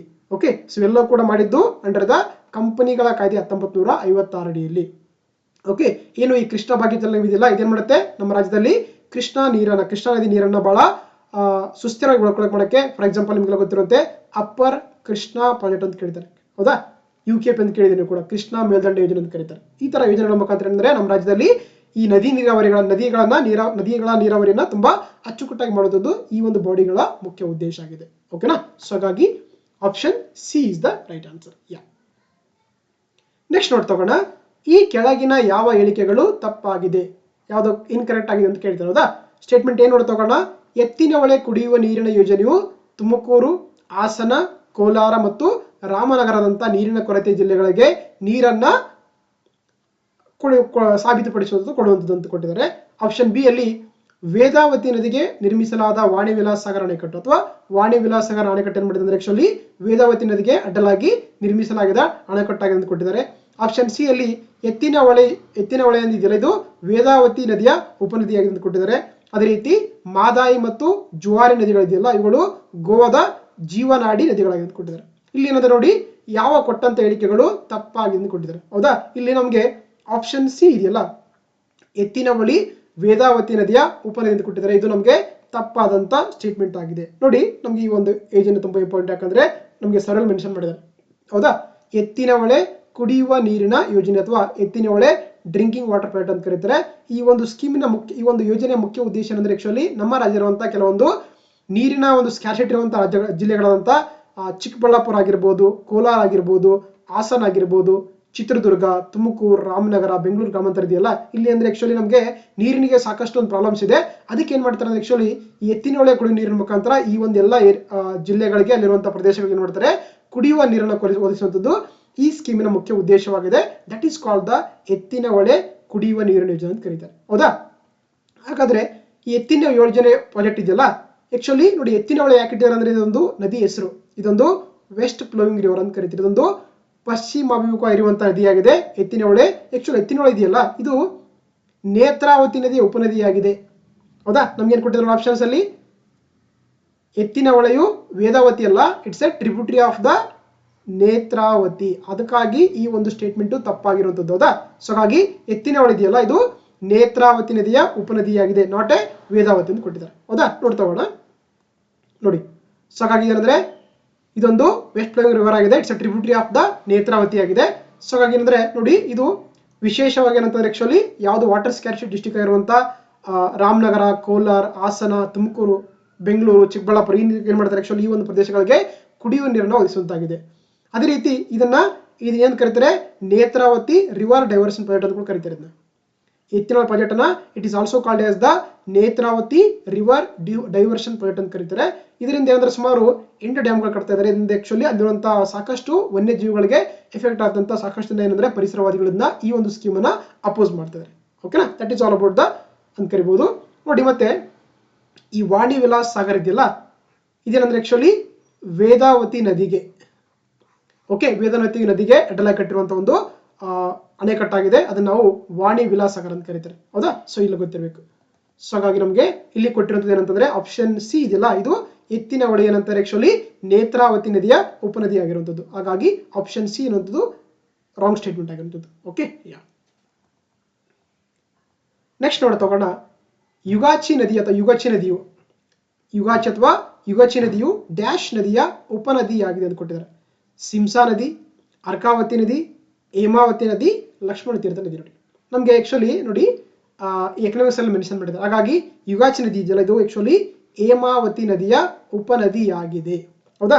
ನೋಡಿ ನಮಗೆ ಬಡ್ಜೆಟ್ ಇದರಲ್ಲಿ ಸರಲ್ಲಿ ಮೆನ್ಷನ್ ಮಾಡ್ತಾ ಹೋಗ್ತಾರೆ. ನಾನು ಆಗ್ಲೇ ಹೇಳಿದಂಗೆ ಏನಂದ್ರೆ ಈ ಒಂದು ಏನು 4 ಬಾಡಿಗಳು, ಹೌದಾ, ಅದನ್ನ ಏನ್ ಮಾಡ್ತಾರೆ, ಕಂಪನಿಗಳ ಕಾಯ್ದೆ 1950ರಲ್ಲಿ ಮಾಡಿರುವಂತದ್ದು. ಅದರಲ್ಲಿ ಕಾವೇರಿ ನೀರಾವರಿ ನಿಗಮ ನಿಯಮಿತ ಕೂಡ ಒಂದಾಗಿದೆ. ನೋಡಿ ನಮ್ಗೆ ಆಕ್ಚುಲಿ ಈ ಕಾವೇರಿ ಇದೆಯಲ್ಲ, ಕಾವೇರಿಯನ್ನ ಕರ್ನಾಟಕದ ಜೀವನದಿ ಅಂತ ಕರೀತಾರೆ. It's a life line of the Karnataka ಅಂತ ಕರೀತಾರೆ. ಬಟ್ ನಮ್ಮ ರಾಜ್ಯದಲ್ಲಿ ಅತಿ ಹೆಚ್ಚು ಜಲನಯ ಪ್ರದೇಶ ಹೊಂದಿರುವಂತಹ ನದಿ ಯಾವ್ದಂತಂದ್ರೆ ಅದು ಕೃಷ್ಣಾ ನದಿ. ಆಲ್ರೆಡಿ ಲಾಸ್ಟ್ ವರ್ಷ ಡಿಸ್ಕಸ್ ಮಾಡಿದ ಮೋರ್ ದೆನ್ 50% ಆಫ್ ಏನು ನಮ್ಮ ಒಂದು ವಾಟರ್ ಶೆಡ್ ಏರಿಯಾ ಇದೆಯಲ್ಲ ಅದೆಲ್ಲ ಕೂಡ ನಮ್ಗೆ ವಾಟರ್ ಕೊಟ್ಟಿರುವಂಥದ್ದು ಕೃಷ್ಣ ನದಿ ಆಗಿರುವಂಥದ್ದು. ಅದೇ ರೀತಿ ಸೆಕೆಂಡ್ ಹೈಯೆಸ್ಟ್ ನದಿ ವಾಟರ್ ಶೆಡ್ ಇರುವಂಥದ್ದು ಯಾವ್ದಂತಂದ್ರೆ ಜಲ ಇರುವಂಥದ್ದು ಅಂದ್ರೆ ಅದು ಕಾವೇರಿ ನದಿ ಆಗಿದೆ. ಸುಮಾರು ನೋಡಿ ಅಂದ್ರೆ 34,776,073 ಚದರ ಕಿಲೋಮೀಟರ್ಗೆ ಅಂದ್ರೆ ಆಕ್ಚುಲಿ ನಮ್ಗೆ ಇದು ನೀರಾವರಿ ಅಂದ್ರೆ ಇದರ ಹಬ್ಬಿಕೊಂಡಿರುವಂತಹ ಒಂದು ನದಿ ಅಂತ ಕರಿತೀವಿ. ಹೌದಾ? ಅಂದ್ರೆ ಸುಮಾರು ನಮ್ಮ ರಾಜ್ಯದ 17.99% ಏನಂದ್ರೆ ಆಕ್ಚುಲಿ ಇದು ನೀರಾವರಿನ ಕೊಡುವಂಥದ್ದಾಗಿದೆ. ಇದಕ್ಕೆ ಹಲವಾರು ಉಪನದಿಗಳಾಗಿದೆ, ಟ್ರಿಬ್ಯೂಟರೀಸ್ ಇದೆ. ಹೌದಾ? ಫಾರ್ ಎಕ್ಸಾಂಪಲ್ ನಮಗೆ ಆರಂಗಿ ಇದೆ, ಹೇಮಾವತಿ ಇದೆ, ಲಕ್ಷ್ಮಣ ತೀರ್ಥ ಇದೆ, ಕಬಿನಿ ಇದೆ, ಸಿಂಸಾ ಇದೆ, ಸುವರ್ಣವತಿ ಇದೆ, ಅರ್ಕಾವತಿ ಇದೆ. ಇವೆಲ್ಲ ಕೂಡ ಏನಾಗಿದೆ ಅಂದ್ರೆ ಆಕ್ಚುಲಿ ನೋಡಿ ಕಾವೇರಿ ನದಿಯ ಉಪನದಿಗಳು. ಆರಂಗಿ, ಹೇಮಾವತಿ, ಲಕ್ಷ್ಮಣ ತೀರ್ಥ, ಕಬಿನಿ, ಸಿಂಸಾ, ಸುವರ್ಣವತಿ, ಅರ್ಕಾವತಿ. ಹೌದಾ? ಮತ್ತೆ ಏನು ಈ ಕಾವೇರಿ ನದಿ ಇದೆಯಲ್ಲ ಇದು ನಮ್ಮ ರಾಜ್ಯದ ಸುಮಾರು 11 ಜಿಲ್ಲೆಗಳಲ್ಲಿ ಅಂತಂದ್ರೆ ಆಕ್ಚುಲಿ ಹರಡಿಕೊಂಡಿರುವಂತಹ ಒಂದು ನದಿಯಾಗಿದೆ ಅಂತ ಗೊತ್ತಿರ್ಬೇಕು ನಿಮಗೆ. ಹೌದಾ? ಹಾಗಾಗಿ ನೋಡಿ ಒಂದು ಸ್ಕೀಮ್ ಮಾಡಿದ್ರೆ, ಒಂದು ಯೋಜನೆ ಮಾಡಿದ್ರೆ ಅದ್ರ ಹೆಸರು ಬಂದು ಯಗಚಿ ಅಂತ, ನಾನು ಯುಗಚಿ ಅಂತ ಹೇಳಿದ್ನ, sorry it's Yagachi, okay, not Yugachi, sorry, Yagachi. ಹೌದಾ? ಯಗಚಿ ಯೋಜನೆ ಇದೆಯಲ್ಲ ಇದೇನ್ ಮಾಡುತ್ತೆ ನೋಡಿ ಆಕ್ಚುಲಿ ಇದು ಹಾಸನ ಜಿಲ್ಲೆಯ ಬೇಲೂರು ತಾಲೂಕಿನ ಆಕ್ಚುಲಿ ಚಿಕ್ಕ ಬ್ಯಾದಿಗೇರಿ ಕಮಾರ ಅಂದ್ರೆ ಒಂದು ನದಿ ಇದೆ. ಅದು ಹೇಮಾವತಿಯ ಉಪನದಿಯಾಗಿರುವಂತ ಹೇಮಾವತಿ ನದಿಯ ಉಪನದಿಯಾಗಿರುವಂತ ಯುಗುಚಿ ಅಂತ ಒಂದು ನದಿ ಇದೆ. ಅದಕ್ಕೆ ಏನ್ ಮಾಡ್ತಾರೆ ಅಂದ್ರೆ ಆಕ್ಚುಲಿ ಒಂದು ಅಣೆಕಟ್ಟನ್ನ ಕಟ್ಟಿ ಅಲ್ಲಿರುವಂತ ಒಂದು ನೀರಾವರಿ ಪ್ರಾಜೆಕ್ಟ್ ಆಗಿ ಮಾಡ್ತಾ ಇದ್ದಾರೆ. ಹಾಗಾಗಿ ಏನು ಯಗಚಿ ನದಿ ಇದೆಯಲ್ಲ ಇದು ಹೇಮಾವತಿ ನದಿಯ ಉಪನದಿಯಾಗಿದೆ ಅಂತ ಕೊಟ್ಟಿದ್ದಾರೆ. ಹೌದಾ? ಇದು ಹಾಸನ ಜಿಲ್ಲೆಯ ಬೇಲೂರು ತಾಲೂಕಿನ ಚಿಕ್ಕ ಬ್ಯಾದಿಗೇರಿ ಹತ್ರ ಬರುವಂತ ಒಂದು ನದಿ, ಅದು ಯಗಚಿ ನದಿ ಅಂತ ಕರೀತಾರೆ. ಇದು ಆಕ್ಚುಲಿ ಹೇಮಾವತಿ ಇದೆಯಲ್ಲ ಇದು ಕಾವೇರಿ ನದಿಯ ಉಪನದಿಯಾಗಿದೆ. ಯಗಚಿಯು ಹೇಮಾವತಿ ನದಿಯ ಉಪನದಿಯಾಗಿದೆ. ಹೌದಾ? ಸೊ ಹಾಗಾಗಿ ನಮಗೆ ಗೊತ್ತಿರಬೇಕು ಇಲ್ಲಿ, ಇಟ್ಸ್ ನಾಟ್ ಯುಗಾಚಿ, ಇಟ್ಸ್ ಯಗಾಚಿ ನದಿ ಅಂತ ಕರೀತಾರೆ. ಇದು ಹೇಮಾವತಿ ನದಿಯ ಉಪನದಿಯಾಗಿದೆ. ಹಾಗಾಗಿ option C is the right answer. Okay, next ನೋಡ್ ತಗೋಣ. ಈ ಕೆಳಗಿನ ಯಾವ ಹೇಳಿಕೆಗಳು ತಪ್ಪಾಗಿವೆ? ಇನ್ಕರೆಕ್ಟ್ ಸ್ಟೇಟ್ಮೆಂಟ್ ಕೇಳಿದ್ರು. ಹೌದಾ? ಆಪ್ಷನ್ ಎ ನೋಡ್ ತಗೋಣ. ಭಾರತದಲ್ಲಿ ಅತಿ ಹೆಚ್ಚು ಅಣೆಕಟ್ಟುಗಳಿರುವಂತಹ ರಾಜ್ಯ ಕರ್ನಾಟಕ ಅಂತ ಕೊಟ್ಟಿದ್ದಾರೆ. ಆಪ್ಷನ್ ಬಿ ಅಲ್ಲಿ ಡ್ರಿಪ್ ಅಂತ ಒಂದು ಯೋಜನೆ ಮಾಡಿದರೆ ಇದು ಅಣೆಕಟ್ಟುಗಳಿಗೆ ಸಂಬಂಧಿಸಿದಂತ ಒಂದು ಯೋಜನೆ ಅಂತ ಕೊಟ್ಟಿದ್ದಾರೆ. ಆಪ್ಷನ್ ಸಿ ಒಂದು ತೆಹಾರಿ ಡ್ಯಾಮ್ ಭಾರತದ ಅತಿ ಎತ್ತರದ ಅಣೆಕಟ್ಟು ಡ್ಯಾಮ್ ಅಂತ ಕೊಟ್ಟಿದ್ದಾರೆ. ಆಪ್ಷನ್ ಡಿ ಒಂದು ಸ್ಕಾಡಾ ಅಂತ ನಿಮ್ಗೆ ಲಾಸ್ಟ್ ಕ್ಲಾಸಲ್ಲಿ ಡಿಸ್ಕಸ್ ಮಾಡಿದ್ರು. ಹೌದಾ? ಸ್ಕಾಡಾ ಇದು ಸಮರ್ಥ ನೀರಿನ ನಿರ್ವಹಣೆಗೆ ಸಂಬಂಧಿಸಿದಂತೆ ಕೊಟ್ಟಿದ್ದಾರೆ. ಹೌದಾ? ಹಾಗಾದ್ರೆ ಈ ಕೊಟ್ಟಿರುವಂತಹ ಹೇಳಿಕೆಗಳಲ್ಲಿ ಯಾವುದು ತಪ್ಪಾಗಿದೆ ಅಂತ ಕೊಟ್ಟಿದ್ದಾರೆ. ಸೊ ಹಾಗಾಗಿ ಫಸ್ಟ್ ಆಪ್ಷನ್ ಇದೆಯಲ್ಲ ಎ ಅಂದ್ರೆ ನೋಡಿ ಕರ್ನಾಟಕವು ಭಾರತದಲ್ಲಿ ಅತಿ ಹೆಚ್ಚು ಅಣೆಕಟ್ಟು ಹೊಂದಿರುವಂತಹ ರಾಜ್ಯ ಅಲ್ಲ. ಹೌದಾ? ಸೊ ಹಾಗಾಗಿ ಫಸ್ಟ್ ಸ್ಟೇಟ್ಮೆಂಟ್ ರಾಂಗ್ ಸ್ಟೇಟ್ಮೆಂಟ್ ಆಗುತ್ತೆ. ಹಾಗಾಗಿ ಇದು ಸರಿಯಾದ ಉತ್ತರ ಆಗುತ್ತೆ. ನೋಡಿ ನಮಗೆ ಡ್ರಿಪ್ ಅಂತ ಒಂದು ಯೋಜನೆ ಕೊಟ್ಟಿದ್ದಾರೆ. ಹೌದಾ?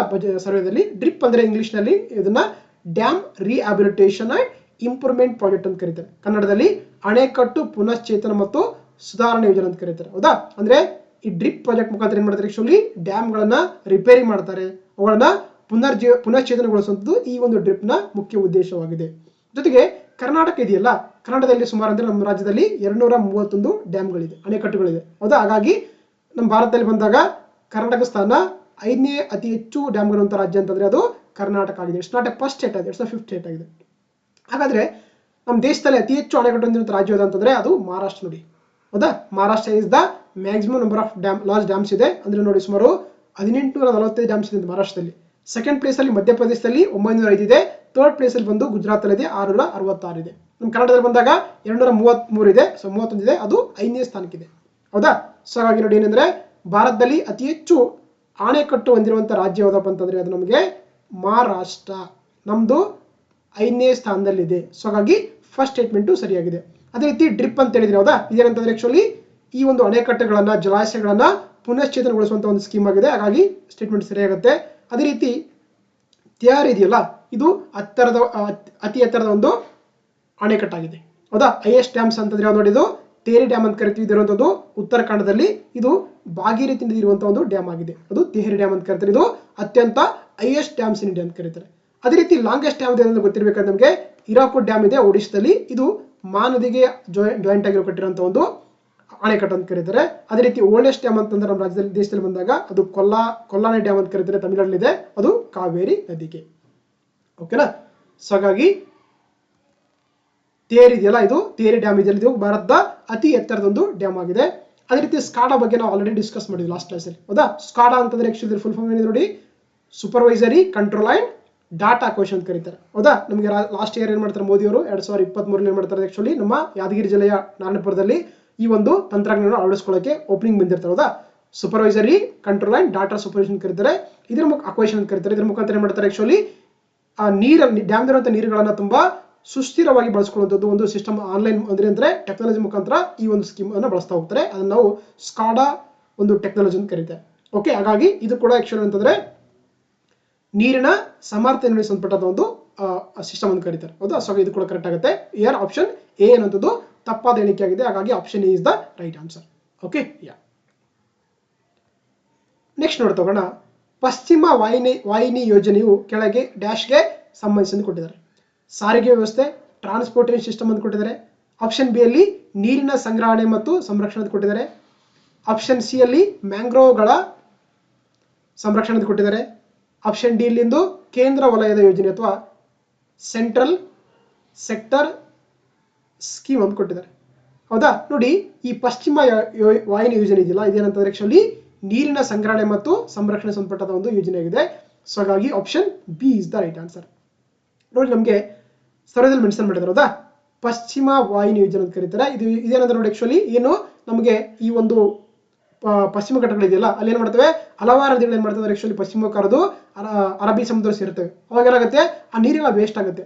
ಅದಕ್ಕೆ ಏನ್ ಮಾಡ್ತಾರೆ ಅಂದ್ರೆ ಆಕ್ಚುಲಿ ಆ ಒಂದು ನದಿಗಳ ನೀರನ್ನು ಒಂದ್ ಕಡೆ ಕೂಡಿ ಹಾಕಿ ಒಂದು ಸ್ಕೀಮ್ ಮಾಡಿದ್ದಾರೆ, ಅದು ಪಶ್ಚಿಮ ಯೋಜನೆ ಅಂತ ಕರೀತಾರೆ. ಇದು ಕರಾವಳಿ ಜಿಲ್ಲೆಯಲ್ಲಿರುವಂತಹ ಪಶ್ಚಿಮ ಕರೆಯುವಂತ ನದಿಗಳ ಒಂದು ನೀರನ್ನ ಸಂರಕ್ಷಿಸಿ ಸಂಗ್ರಹಿಸಿ ಏನ್ ಮಾಡ್ತಾರೆ, ಆಕ್ಚುಲಿ ಅಲ್ಲಿರುವಂತಹ ಒಂದು ಅಗ್ರಿಕಲ್ಚರ್ ಆಕ್ಟಿವಿಟಿಗಳಿಗೆ ಬಳಸ್ಕೊಳ್ಳೋಕೆ ಈ ಒಂದು ಪಶ್ಚಿಮ ವಾಹಿನಿ ಯೋಜನೆ ಅಂತ ಮಾಡ್ತಾರೆ. ಇದರ ಮುಖಾಂತರ ಚಿಕ್ಕ ಚಿಕ್ಕ ಒಂದು ಕಿಂಡಿ ಅಣೆಕಟ್ಟನ್ನು ಕಟ್ಟಿ ಆ ಒಂದು ನೀರನ್ನ ಸಂಗ್ರಹಿಸಿ ಸಂರಕ್ಷಿಸಿ ಏನ್ ಮಾಡ್ತಾರೆ ಅಂದ್ರೆ ಅದನ್ನ ಬೇರೆ ಕೆಲಸಗಳಿಗೆ ಬಳಸ್ಕೊಳ್ಳೋಕೆ ಅವಕಾಶ ಕೊಡ್ತಾರಲ್ಲ, ಅದನ್ನ ನಾವು ಪಶ್ಚಿಮ ವಾಹಿನಿ ಯೋಜನೆ ಅಂತ ಕರೀತಾರೆ. ಓಕೆನಾ. ಹಾಗಾಗಿ ಇದೊಂದು ರಾಜ್ಯ ಸರ್ಕಾರ ಮಾಡಿರುವಂತಹ ನಮ್ಮ ರಾಜ್ಯ ಸರ್ಕಾರ ಮಾಡಿರುವಂತಹ ಒಂದು ಸ್ಕೀಮ್ ಆಗಿದೆ. It is not A central sector scheme ಅಲ್ಲ, ಹೌದಲ್ವಾ.